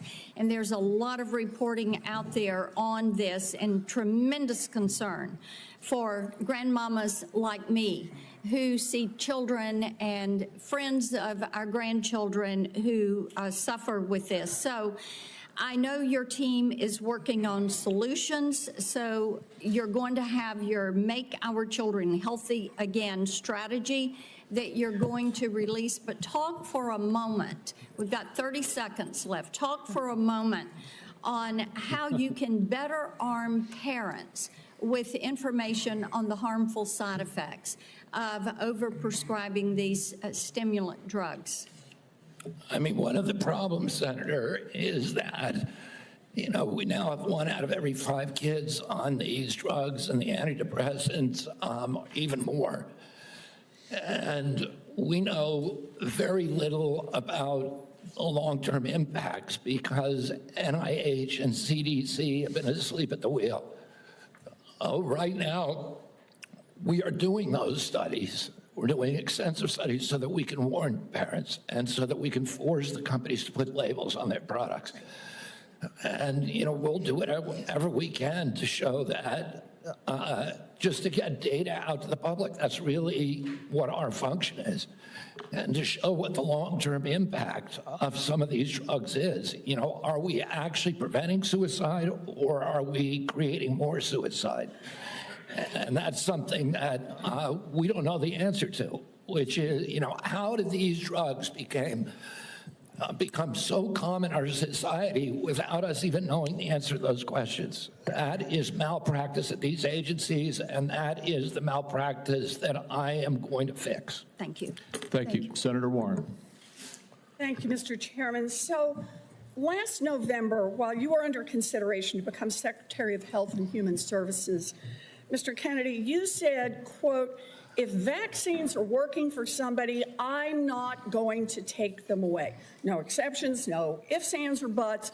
You would not take away vaccines from anyone who wanted them. Then last week, you announced that the COVID-19 vaccine is no longer approved for healthy people under the age of 65. In announcing the change, you said the vaccine will be available for anyone who wants it. Now, obviously, both things cannot be true at the same moment. So let's clear this up right now, Secretary Kennedy. Will you tell America that all adults and all children over 6 months of age are eligible to get a COVID booster at their local pharmacy today? Anybody can get the booster. I'm sorry? Anybody can get it, Senator. Anybody. So you're saying that is now the official rule of HHS. Anybody is eligible to get a booster by just walking into the pharmacy. It's not recommended for healthy people. No. If you don't recommend, then the consequence of that in many states is that you can't walk into a pharmacy and get one. It means insurance companies don't have to cover the $200 or so cost. As Senator Dr. Cassidy said, you are effectively denying people vaccines. We're not going to recommend a product for which there's no clinical data for that indication. Is that what I should be doing? What you should be doing is honoring your promise that you made when you were looking to get confirmed in this job. You're going like this. And that is, you promised that you would not take away vaccines from anyone who wanted them. You just changed the classification of the COVID vaccine. I'm not taking them away from people, Senator. It takes it away if you can't get it from your pharmacist. Well, most Americans are going to be able to get it from their pharmacy for free. Most Americans will be able to get it from their pharmacy The free. question is everyone who wants it. That was your promise, No, I didn't. Kennedy, I never promised that I was going to recommend products with which there is no indication. When you said, and I know you've taken $855,000 from pharmaceutical companies, Senator. Did you hold up a big sign saying that you were lying when you said that? Because you are the one who said you would not take them away. Now, Senator Kennedy, I'm not taking them away from anybody. Secretary, you want me to indicate a product for which there is no clinical data? Senator, is that what you want? Secretary Kennedy, you said you wouldn't, and now you did. I'm not taking them away. Everybody can get access to them. No, they can't walk into a pharmacy the way they could last month and get access. It depends on the It depends on the states. A year ago, but they can still get it. Everybody can get it. Everybody can get it, Senator. So look, let's move on. You clearly are taking away vaccines. I've seen the list for what's coming up next, and that is the agenda for the next CDC vaccine panel. And first up is ratifying your COVID actions. Second is hepatitis B is on the agenda. So should Americans expect you to take away hepatitis vaccine access as well, even though you promised not to? As I said, I'm not taking vaccines away from anybody. Okay, same answer, right? You're just going to deny that when people can't get access, that you're not taking it away. Then let me ask you, is that the same game you're going to play with me? You want me to recommend every product in the world? No, so that without any clinical trial data. Through on your promises. Yeah, my promise was to give. A month ago, we could get COVID vaccines by just walking. You can still get COVID vaccines, Senator. You are taking that away. No, you are still. You can still get the COVID vaccines, and Medicare will still pay for them, and Medicaid will still pay for them. Head of the CDC that if she refused to sign off on your changes to the childhood vaccine schedule, that she had to resign? No, I told her that she had to resign because I asked her, are you a trustworthy person? And she said no. So if you had an employee who told you they weren't trustworthy, would you ask them to resign, Senator? So I'm sorry, but this is not what she has said publicly. She has said I'm not surprised about that. So you're saying she's lying? Yes. Every conversation I had with her, there were witnesses. Let me get this straight. This is the same person that less than a month earlier, you stood next to her and described her as unimpeachable, and you had full confidence in her, and that you had full confidence in her scientific credentials. And in a month, she became a liar? Yeah, you should ask her what changed. And by the way, a month ago, you were voting against her. Oh, because you thought she was either incompetent, ineligible, or unsuited to the task. I voted against her because I was afraid she was going to bend the knee to you and Donald Trump. And it looks like she didn't bend the knee, so you fired her. Look, you're putting America's babies' health at risk, America's seniors' health at risk, all Americans' health at risk, and you should resign. Senator Sanders. Just want to pick up on Senator Warren's point. Are you telling us that the former head of CDC went to you, you asked her, are you a trustworthy person? And she said, no, I am not a trustworthy person? She didn't say, no, I'm not a trustworthy person. She said, no. Wow. Giving a quote. And I asked her twice. No, 1 second. And you're also repeating now that she is a liar, correct? What she wrote in the Wall Street Journal. If she wrote that I fired her because she refused to sign on in advance for the ACIP committee, no, that's not accurate. All right, so you're calling her a liar, and I look forward to her coming before the Help Committee, maybe this committee as well. All right, Mr. Secretary, I've got a bunch of questions. Appreciate brevity in answering it. So-called beautiful bill threw 15 million Americans off of health care, substantially raised premiums, and is going to have a terrible impact on nursing homes, community health centers, rural hospitals all over America. Very briefly, is that really making America healthy again? It's going to have it's going to be the biggest infusion of federal dollars into rural health care in American history. Yeah, you know why? Because you're cutting $150 billion for rural hospitals. You're putting $50 billion back. That's not an infusion. That's a loss of $100 billion. All right, next question. President Trump, who I don't usually agree with, called COVID vaccines, quote, one of the greatest miracles in the history of modern-day medicine that saved tens of millions of lives worldwide. Scientific community agrees with Trump.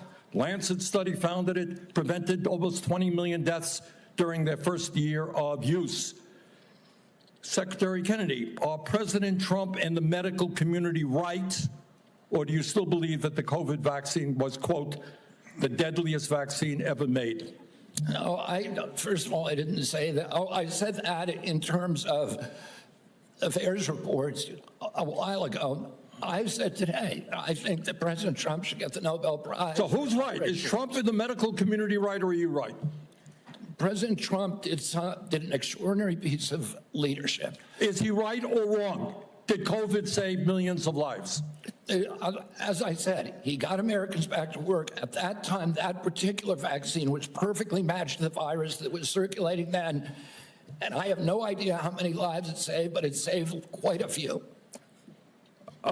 You know, what I find a little bit weird in this discussion, I'm hearing it over and over again this morning, Mr. Chairman, is we've got the entire medical community on one side. You got the AMA representing hundreds of thousands of doctors, the American Academy of Pediatrics, the American Public Health Association. All of these organizations are telling us that COVID vaccine and vaccines in general are safe and effective. You are casting doubt on that. Who are your who are the organizations that are agreeing with you and casting aspersions on vaccines? The primary advisors are Marty McCary, Jay Bhattacharya, Dr. Oz, Vinay Prasad. So you got a few doctors who agree with you, and I'm giving you the Not a few doctors. What you're talking about is there's a big difference, Senator, between established science and the scientific establishment, which has been co-opted by the pharmaceutical industry. So you're telling the American people that the American Medical Association, representing hundreds of thousands of people, have been co-opted and that they should not trust their doctors. And the American Academy of Pediatrics, and by the way, just for the record, every single Republican, I don't mean to be political here, Mr. Chairman, has received PAC money from the pharmaceutical industry. Are they all corrupt as well? And I'm telling you, the American Heart Association has been co-opted by the food Everybody industry. but you, Senator. But you know what? When you ran for president, you know, we have a corrupt campaign finance system. Maybe you will agree with me on that. Okay, you were already president, you got $1.5 billion behind it. You received $300,000 from people, not from the industry, people in it, as I did, from individuals. You corrupt. President Trump got $3 million. Every Republican got corporate PAC money for the pharmaceutical industry. Democrats as well.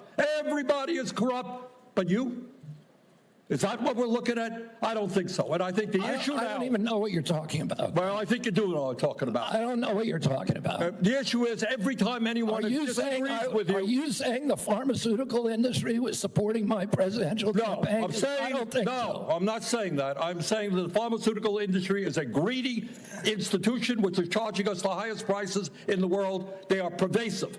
But to suggest that every institution, the AMA, the pediatrics people, is corrupt because they disagree with you is an insult to the American people. Listen, people disagree with me all the time. I have arguments in my agency, heated arguments every day with Jay Bhattacharya, with Marty McCary, with Dr. Oz. You have given the names of a few people. I have given you the names of organizations representing hundreds of thousands of doctors and scientists. I yield, Mr. President. Senator Tillis.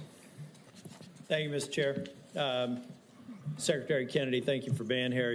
A couple of times you asked people if they were making a statement or a question. What I think I may do, just to give you a breather, is to make a statement with a lot of questions. And just for the record, I'd like for you to have the opportunity to have your staff respond. I can't conclude from the discussion today where you are on warp speed. So I would like the definitive statement on on exactly where you are. Was it good? Was it bad? Were there things that worked? Were there things that didn't work? I can't discern that from what you said here. I, for one, think that it was a signature accomplishment of President Trump, and the mRNA platform is something. I agree with that. I look forward to you giving us a detailed statement on exactly where you are with warp speed. I'm not a doctor. I'm not a trial lawyer. I'm a boring management consultant. Another question that we'll submit in the record, I'll give you directionally where we're going. I don't see how you go over 4 weeks from a public health expert with unimpeachable scientific credentials, a longtime champion of MAHA values, caring and compassionate and brilliant microbiologist, and 4 weeks later, fire her because at least the public reports say because she refused to fire people that work for her. So as somebody who advised executives on hiring strategies, number one, I would suggest in the interview, you ask them if they're truthful rather than 4 weeks after we took the time of the U.S. Senate to confirm the person, just for the future nominee that we're going to have to consider. But I do also believe that some of your statements seem to contradict what you said in the prior hearing. You said you're going to empower the scientists at HHS to do their job. I'd just like to see evidence where you've done that, and I'm sure that you will have some. You will do nothing that makes it difficult or discourages people from taking vaccines. There seem to be several reports that would seem to refute that, but I'd rather you just respond to it. I'm not going to come here and impose my belief over any of yours. That, again, seems to be contradictory to the firing of a CDC director, the canceling of mRNA research contracts, firing advisory board members, attempting to stall NIH funding, eliminating funding for the I think $500 million for further mRNA research, and just want an answer for it. On H.R. 1, I believe you know my concerns about H.R. 1. I've had several meetings with, and H.R. 1 is the big, beautiful bill, OB3, whatever the brand is. But I'm still, I've got an office with 60 staff, including half of them in state office. I've had 3 different estimates of the economic impact on the state of North Carolina. Can I get your comment? And I have been looking for somebody that's far more resourced than an office of 30 people up in here in D.C. to disprove my estimates with respect to the impact on North Carolina, period. And I've yet to have anybody. I would love to be embarrassed and be wrong, but I would like to get your commitment for people to tease through the numbers that I provided before the vote on H.R. 1 that says that if you normalize 3 independent estimates across a broad spectrum, $25 billion over 10 years. I don't need your response now. I want somebody to destroy my estimates, because to this point, the most resourced health agency in the world has only given me word salad responses, and I need that so that we can prepare for the response. $25 billion over 10 years is half of the rural relief fund over 5 years. And so we just need to have that fact as a matter of policy so that we can go in North Carolina and absorb it. And I know every state's different, and I'm assuming every one of my colleagues here have done the math for their states, not focused on that. But I want you to destroy my estimates if they're in fact wrong, and I want you to acknowledge them if in fact they're right. That will come into question as well. Mr. Kennedy, you've stated multiple times in response to other members' questions that scientists were lying.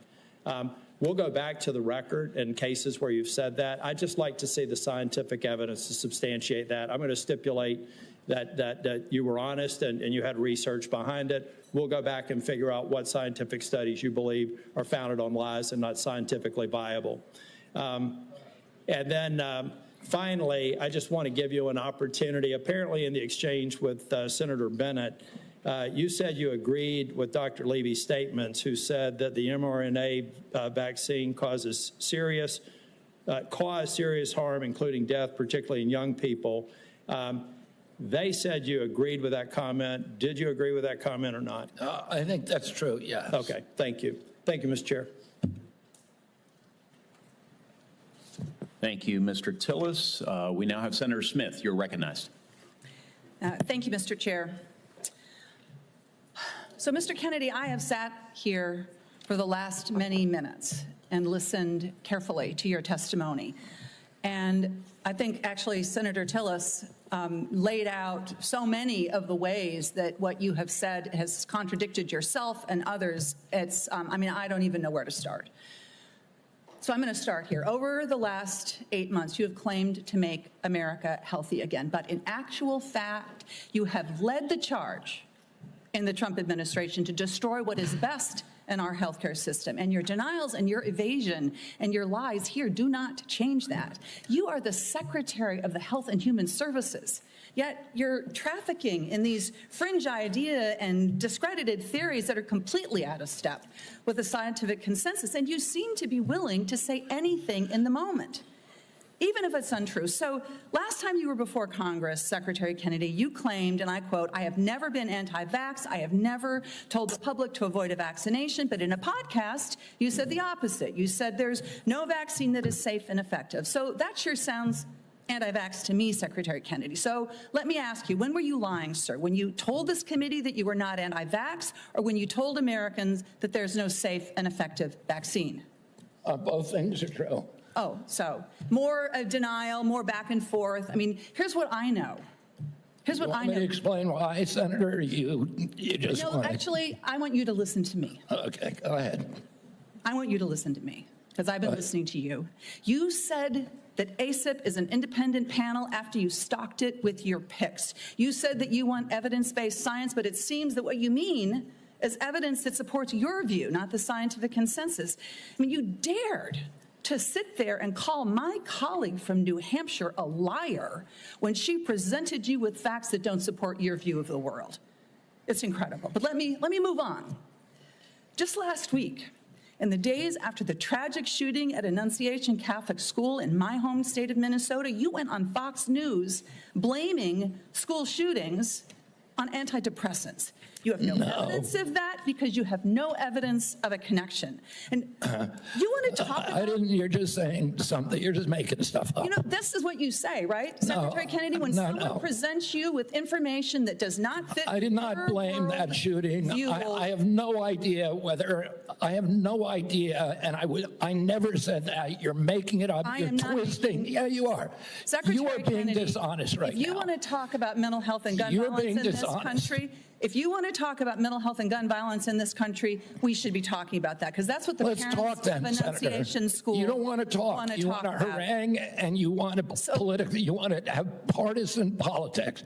I want to actually solve these problems. Secretary Kennedy, what the Trump administration is doing right now is making it harder for people in this country to get access to mental health care. So don't talk to me about solving the mental health care crisis when you are making it harder. You cut Medicaid, which is the #1 payer for mental health care services in this country. You decimated the agency at Health and Human Services that focuses on mental health and substance abuse. That's what states count on. They're cutting their services to schools as a result of that. Several years ago, in a bipartisan way, Congress came together and passed the Safer Communities Act, which made important investments in mental health care and did some important, though small, things to reduce access to guns. What do? You propose cutting that funding. This is what we're talking about in your leadership in the Department of Health and Human Services. If you want radical transparency, as you talk about,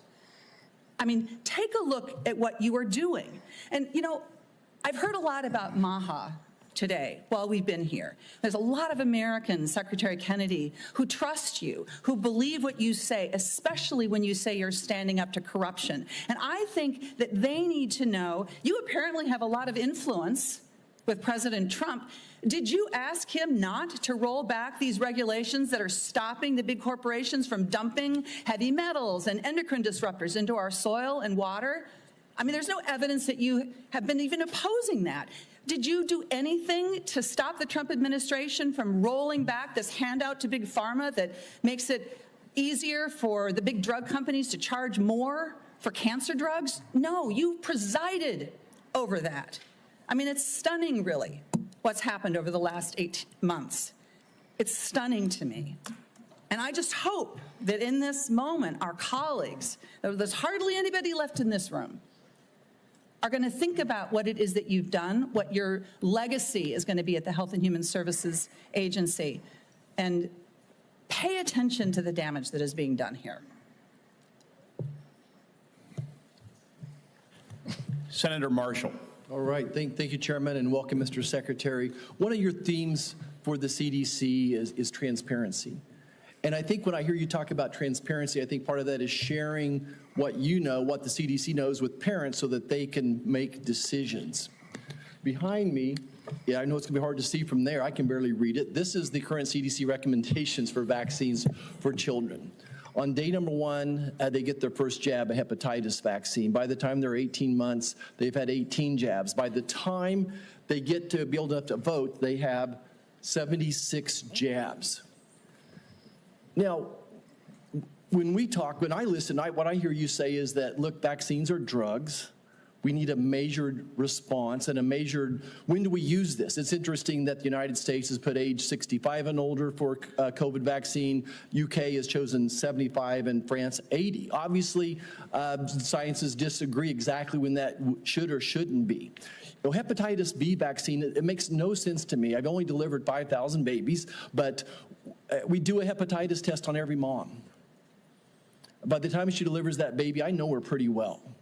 And if she doesn't have any risk factors, if she's not an IV drug abuser, if she's in a stable monogamous relationship, nobody at home has hepatitis, I don't know, I don't see the benefit myself in that hepatitis vaccine. Everyone's eligible for it, everyone can get it, and my pediatricians don't always agree with me. And no, I'm not saying if you don't know the hepatitis status of that patient, they shouldn't get it. I'm not saying if this person's had no prenatal care, that puts them at risk for hepatitis. Can you just speak a little bit, when you talk about transparency, and trying to empower and make vaccines available, these should be treated just like a medication. Yeah, I mean, you know, I say I'm not anti-vaccine. Saying I'm anti-vaccine is like saying I'm anti-medicine.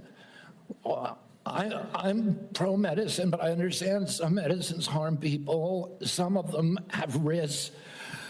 Some of them have benefits that outweigh those risks for certain populations, and the same is true with vaccines. And we don't understand the risk profile because vaccines are the only medical intervention, medical device, or pharmaceutical drug that are exempt from pre-licensing safety studies.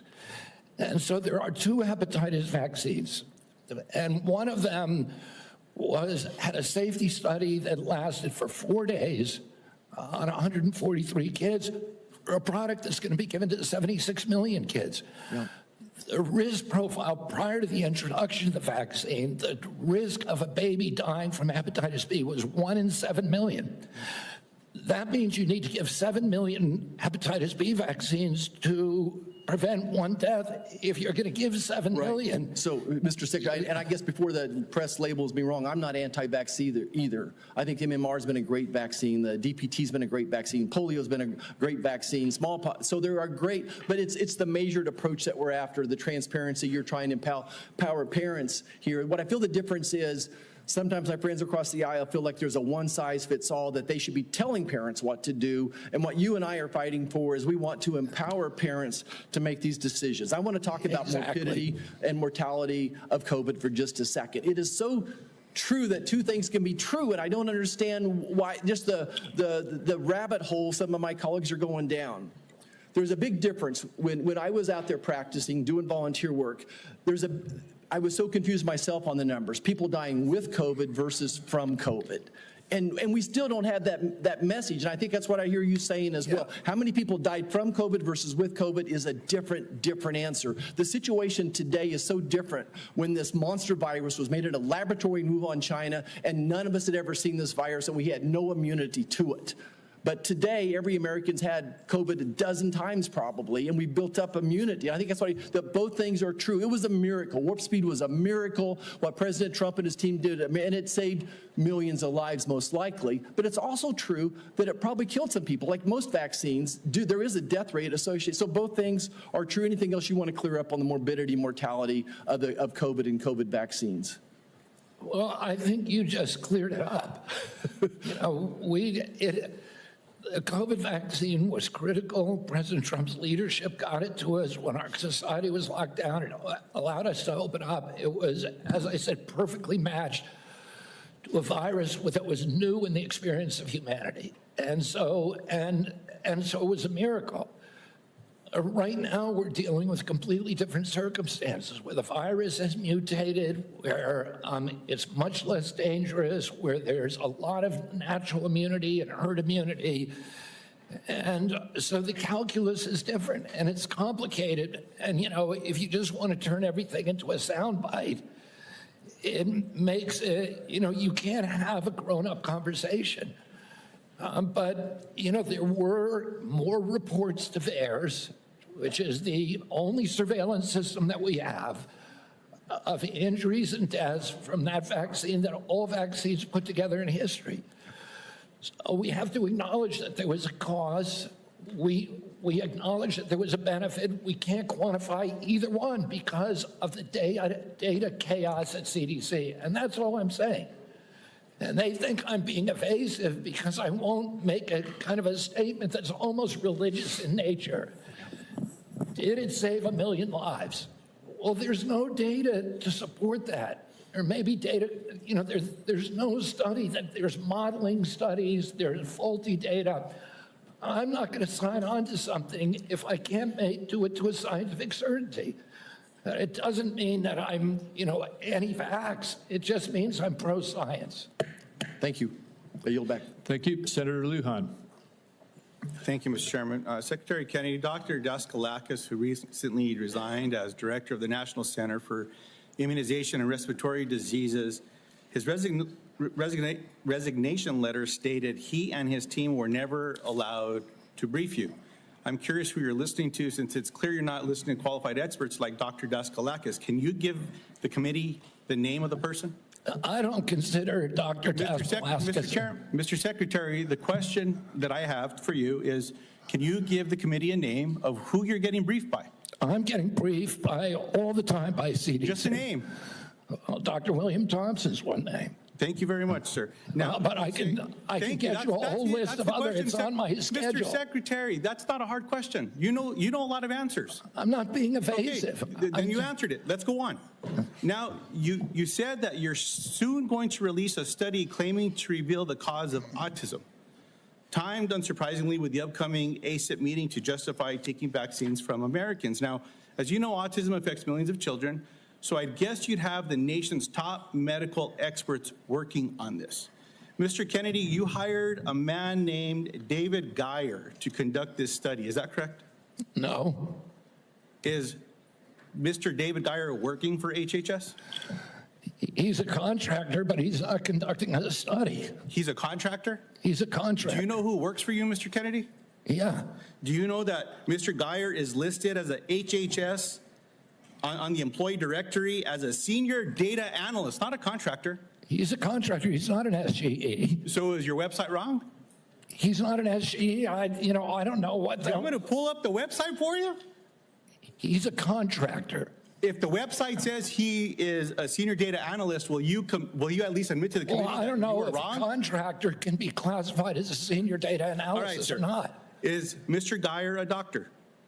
No. Did you know he never went to medical school? He's not practicing medicine. Did you know that he got caught in Maryland and was charged for practicing medicine without a medical license? He was charged by a medical board, sued the medical board, and the medical board was found to have acted in actual malice and was fined $2.6 million by a judge in Maryland for doing that. See, so you choose to know a lot when you want to know a lot. It's incredible, Mr. Kennedy. Senator, you're ridiculous. So here's the question I have. You brought him in to do this study. I think there's no question about it. I told you he's not doing a study.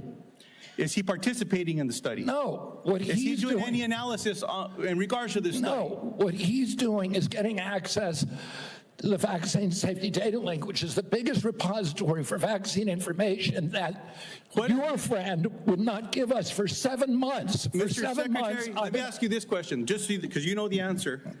What is Mr. Geyer doing? He is the only one, because Congress ordered CDC to open up the VST to him in 2002. He's the only outsider who's ever seen it. So because CDC will not give us, they have Mr. Secretary, is he participating in this then? No, he is. You just said he's the only dude that knows what's going on here. Do you want me to explain it to you, Senator, or do you just want to show? You just want to showboat. I'll submit. You just want to showboat for your ads, or do you want to hear a real answer to your question? Mr. Secretary, you choose to know answers to questions with some colleagues. I'm willing to give you the answer. I'm willing to give you the answer. Mr. Secretary, someone should have asked you, maybe President Trump should have asked you, are you a trustworthy person? And we should have waited for an answer then. Let's move on. I don't even know what you're talking about. You're talking gibberish. Mr. Secretary, let me speak slowly and clearly so that you can understand me through my New Mexico accent. And then give me a chance to answer. Does this help? Can you understand me? Yes. Appreciate that. Mr. Secretary, yes or no, did you hire Mr. Geyer to do this study? No. Mr. Chairman, well, let me ask, maybe we'll just get a good answer here. Mr. Secretary, will you commit to sharing the protocols used for the autism study with Congress and to the public? They're public. Will you commit to giving it to this committee by the end of the week? No, not because that's not the way it works. Will you don't even know what you're talking about. Mr. Secretary, will you commit to sharing the protocols for this study by the end of the month? We already have You just said it's public. We put out the notice of funding opportunities, and then the scientists from all over the world. You're not understanding me. Let me No, you're not understanding how the world works. Do you understand what the protocols are? Do you understand what they are? The scientists who are doing the studies submit the protocol. Okay, so you know That's what not they coming are. from Okay. us. So will you commit to sharing those protocols with this committee? Well, anybody can get a hold of the protocol. It's published with the study. Mr. Chairman, what I'd like to ask is for your commitment here. I'll send a letter to the Secretary. I'll ask for support from the leadership of this committee to ask for those protocols. If those protocols are not given to this Anybody committee, can get the protocols. Mr. Secretary, I'm not talking to you. Mr. Chairman, what I'm asking... If the protocols are public, we can work with you to... What I'm asking, Mr. Chairman, is that if those protocols are not given to this committee, I'm asking for your agreement that we follow through with a subpoena to get them. No, I will not agree to subpoena anything. Let's see what happens. Mr. Chairman, you'll help me get them if they're available publicly? Yes. I appreciate that, Mr. Chairman. Mr. Kennedy, with all the questions here today, people just want to know the truth. I don't think so. Mr. Secretary, you don't think so. Thank you. I don't think so. I hope everyone recording that got that, because there explains the Secretary's tenure here. Look, two young ladies in Las Cruces, New Mexico at a town hall recently gave me this starfish pin. I was going to give it to you today, but after your questioning today, I don't think you deserve it, because what this represents is to remember that every one of us can make a difference, sir, to something as small as a starfish on a beach that maybe got washed up, you throw it back in the ocean.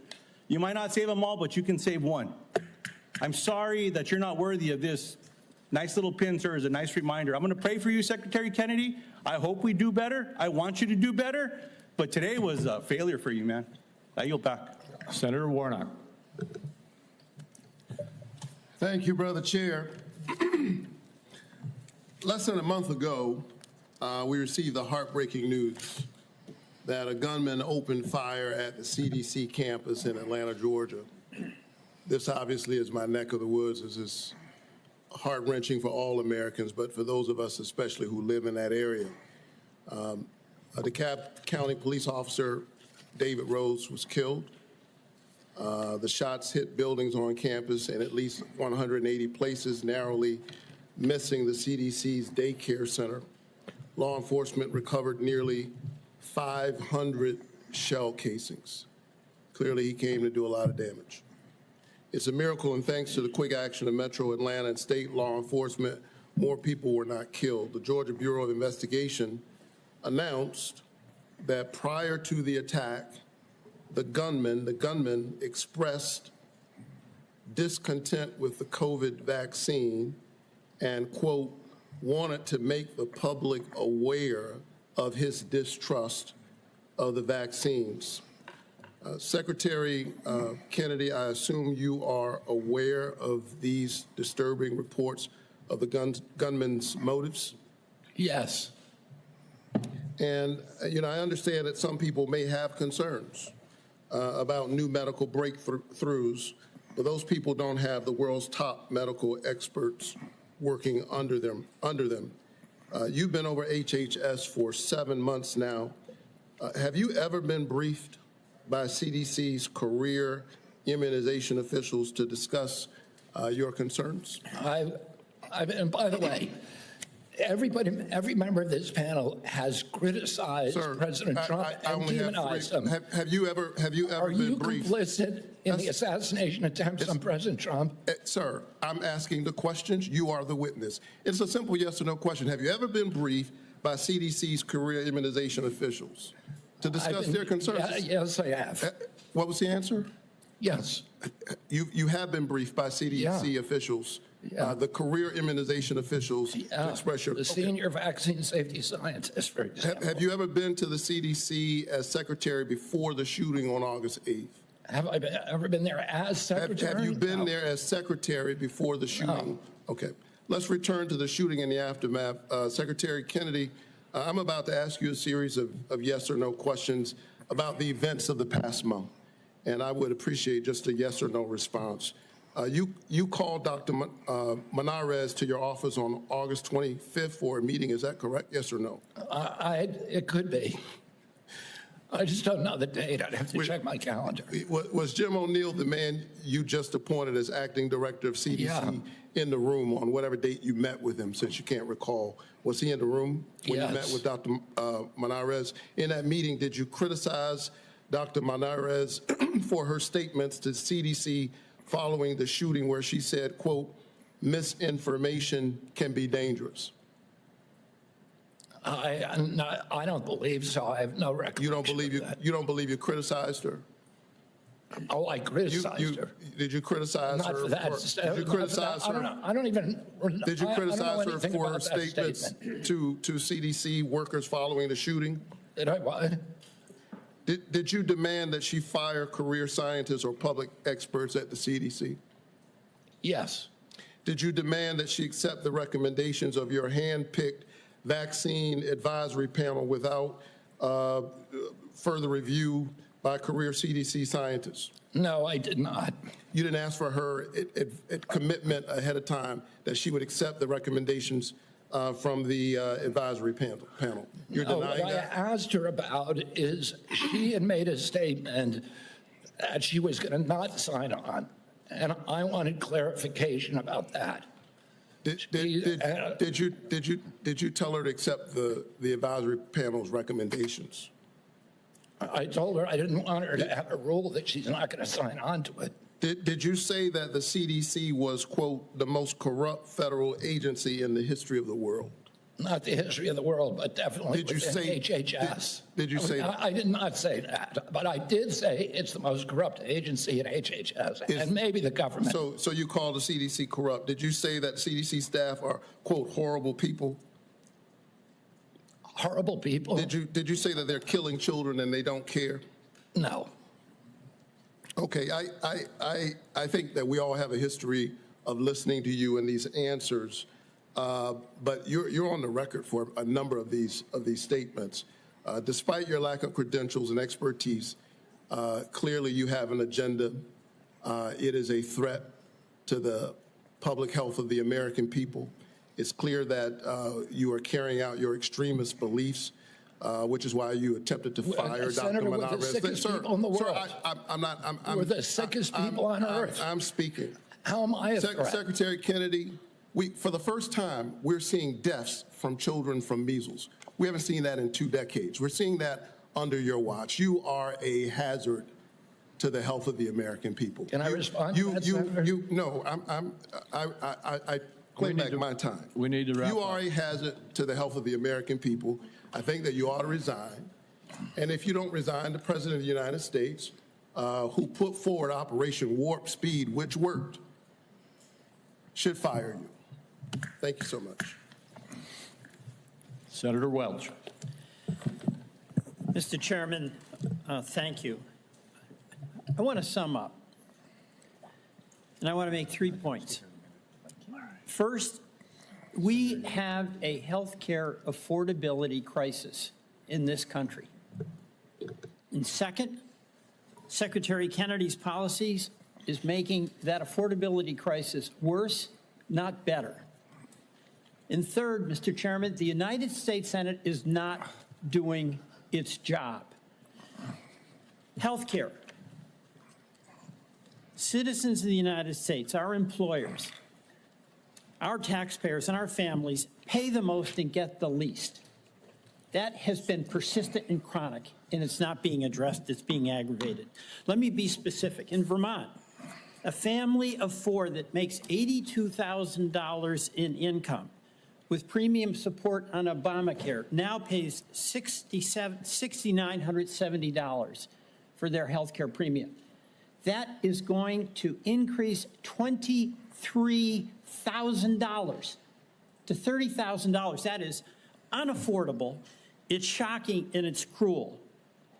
The big beautiful bill that we're talking about, Vermonters are going to lose 45,000 families, lose health care. That is going to be a hammer blow to our hospitals, because those folks who lose health care don't get a guarantee they won't get sick, and they're going to show up at our community hospitals. Our community hospitals are going to treat them, and they aren't going to be compensated. And it's why Vermont community hospitals are on a financial thin ice, and that's true that about 338 hospitals around our country are in danger of closing. Second, Mr. Chairman, I believe the Secretary made assurances to this committee, and he has not kept the promises he made. Prices have not come down, they've gone up. He assured Senator Cassidy that he would not change the standards for vaccine review. Yet since his confirmation, all 17 members of the Vaccine Advisory Board have been fired by him.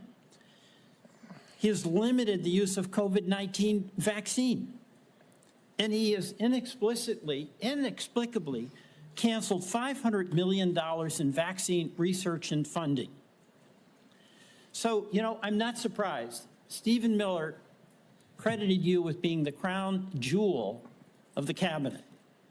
And my observation about the crown jewel of the cabinet and the policies of folks who get rewarded are the ones who fire those in service that speak truth to power. Susan Menares, we've gone over that, fired because she refused to fire herself, staff without cause, and refused to rubber stamp changes to the vaccine schedule without data. The head of the Bureau of Labor Statistics was fired because she gave a report with honest numbers about the job report. CIA Russia expert who'd been there for 30 years, fired after the meeting with Putin. So, Mr. President, that is serious and worrisome. But I want to finally end by challenging us in the United States Senate to do our job. We have a constitutional responsibility to be a check and balance. And the fear of our founders was that there would be a concentration of power in one branch, and that would lead to catastrophic consequences for our country. And what has Congress done? On oversight and advice and consent, we have confirmed a vaccine denier. On tariffs, we've given up our constitutional responsibility. On appropriations, we're bending the knee to an administration that is rescinding and decided what to spend and what not to spend, despite what our law in a bipartisan way was passed. We cannot cede power, and there are consequences. A crumbling healthcare system, a deficit exploding, and our allies losing faith in us. You know, Mr. Secretary, in the past, you have accused some of my colleagues of being in the pocket of pharma shills. You did that with Senator Warren today. You've done it in the past with Senator Bennett and Senator Sanders. You are not a pharma shill. But I believe we have to fight pharma and bring down the prices. And Senator Cortez Masto spoke about the legislation that we now have that would reverse the $5 billion handout to Big Pharma in the One Big Beautiful Bill. And when I leave today, with Senator Wyden, we are going to go to the floor and seek unanimous consent to pass our legislation that would reverse that giveaway. And I ask you to put your policy in your body where your mouth is, and join us in supporting that bill to restore price negotiation power so those pharma prices can come down from being the highest in the world to something within range of reason. Mr. Chairman, I yield back. Thank you very much. Senator Young. Welcome to the committee, Mr. Secretary. It's my intention not to raise my voice and to give you an opportunity to respond to an inquiry. I'm going to begin with long COVID. It shouldn't be a surprise to you. During each of our meetings, we've discussed my interest in making sure our government does its part to address this challenge, which afflicts, by most recent estimates, over 20 million Americans. They have been diagnosed. There are a number of others we know that go undiagnosed. Over 400 million people worldwide suffer from this at a cost of $1 trillion a year, which is roughly 1% of global GDP. This, we know, has had impacts on participation in the workforce, therefore our own GDP. So it's serious on a number of fronts. It's my hope we can come up with some therapeutics for this condition. One of the real barriers to that is seeing that we are able to launch more clinical trials. I want to get your update on how the clinical trials are going, what plans you might have in the works to increase the number of clinical trials as it pertains to long COVID. Yeah, Senator, there was a project funded, a long COVID project at NIH. There was a huge amount of money spent on it. It yielded nothing. I agree with that. Right, and I think you know that we are doing now a different approach. We're launching a long COVID consortium. We're bringing together the best doctors in the country who have developed reputations for being able to treat long COVID. And one of them is a doctor that actually... Dr. Bruce Patterson. Yeah, Bruce Patterson, and then Dr. Jordan Vaughn, also from Florida. There's a number of them who are doing spectacular things where patients are reporting extraordinary progress. We want to get them all involved all in one room. We want to identify the protocols that are working. This is something that did not happen during COVID. It was all ivory tower science, and the doctors who are on the ground were ignored. The same thing happened during the HIV crisis. Yes. And we're trying to do something different, which so is my really time's limited. You mentioned ivory tower. And so that's a segue into a statistic that I've become familiar with over the years. It takes roughly 18 years for proven interventions, pharmacological or other types of medical interventions, to make their way out into the field. If we assume, I think a conservative estimate, 12 to 15 years until we have any really acceptable therapeutics for a long COVID, that's a cheerful estimate. Plus the 18 years until it finds its way into clinical practice, people roughly my age will pass. Actuarially speaking, they will pass before there's any acceptable therapeutics. So we need to accelerate our current activities. Can you give me a couple of things you're going to do to ensure that we accelerate our development of therapeutics? I mean, the best solution is the same kind of solutions that we should have been pursuing during COVID, which is off-the-shelf approved drugs for that are there already. Yes. So you don't have to go through. It was recently reported that all the major pharma companies, I'm sorry if there's one good student exception, are serving as barriers to clinical trials. How can they repurpose? It is bizarre that that's happening. Okay, you're the Secretary of HHS. Will you be cracking down on this lack of cooperation? Yes. Thank you. Yes. Thank you so much.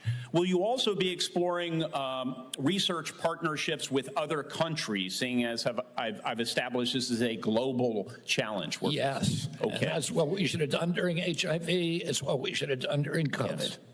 Will you also be exploring whether ARPA-H, which has different research protocols than NIH, NIH is very good at what they do, but it takes them a really long time to prove things because of their rigorous process. ARPA is more practical, right? And so one could imagine ARPA-H tackling this challenge. Will you be encouraging I'm this? absolutely open to that, Senator. Okay. Will you be working with me and other members of the committee on your aggressive strategy as it continues Yeah, to and be looking for good articulated? ideas everywhere. Okay, the last thing I'd like to briefly touch on with the chairman's indulgence is just recognizing the president's leadership as it relates to the appropriate use of civil commitment to deal with homelessness challenges, mental health challenges, et cetera. He's taking a look at these practices. This can be a difficult conversation for so many of us, but I think it is worth considering whether government can play a more assertive role in helping people off the streets who have serious mental illness get off the streets, receive the sort of treatment they really need to be healthy. Can you provide some very brief thoughts on this topic, and maybe then I could follow up with a phone call? On the topic of civil commitment. Yeah. We can follow up, Mr. It's mainly happening in the States, so I want to hear your ideas on it if there's something that you Yeah, I think the president said, you know, we ought to take a look at it. If there's somebody in 20-degree below zero temperatures consistently in Washington, D.C., and they're believed to perhaps have mental health challenges, might we consider how to offer them care in a controlled setting rather than allowing them to freeze to death? Might that be humane as we reconsider application of our laws? Follow up on that with you. All right. And Mr. Secretary, you've been here just like a minute or so under 3 hours. We appreciate that. We're not quite done yet. Senator Wyden has asked for one more round, so I said he, as the ranking member, should have the right to have one more round of 5 minutes for himself. And so, Senator Wyden, why don't you go ahead? Mr. Secretary, we'll keep this brief. I want to ask about mifepristone. I was the first member of Congress to hold a hearing on this drug, which now has served more than 7.5 million women. And of course, it is used for reproductive health and medication abortion. It has been documented again and again as safe, and people say safer than Tylenol. And the reason that I'm asking the question is that I'm getting reports that you've said you're going to conduct a complete review of mifepristone's safety, and what we're hearing is it's not based on new clinical trials or data from the scientific community, but on one reviewed paper that's not a peer-reviewed paper by a political organization and Project 2025 sponsor whose stated mission is to advance an anti-abortion agenda. So what I'd like to hear today is for you to say that you'll commit that your best scientists, without bias, will be permitted to conduct this entirely unnecessary safety review. I don't see any evidence for it. You've called for it. But what I'd like to do is make sure that it's done right, and I'm very troubled by what I've heard about it. Your thoughts? You have my commitment. Okay. That'll be good science and good scientists. Okay. We'll get back to you to talk about specifically how that's going to play out, but I appreciate that. Okay, one last point for you, Mr. Chairman. I'm going to ask unanimous consent to enter into the record declaration by these kids, you know, some of them very young, who in the middle of the night, we were told by whistleblowers, are being whisked away and the like. And what I'd like to enter into the record are statements by these kids that we have learned about, and also a memo prepared by the Guatemalan government outlining the deportation effort into the record. We've been able to obtain that, and I think it's an important part of the debate. And with that, I beat my time of 5 minutes. All right, without objection.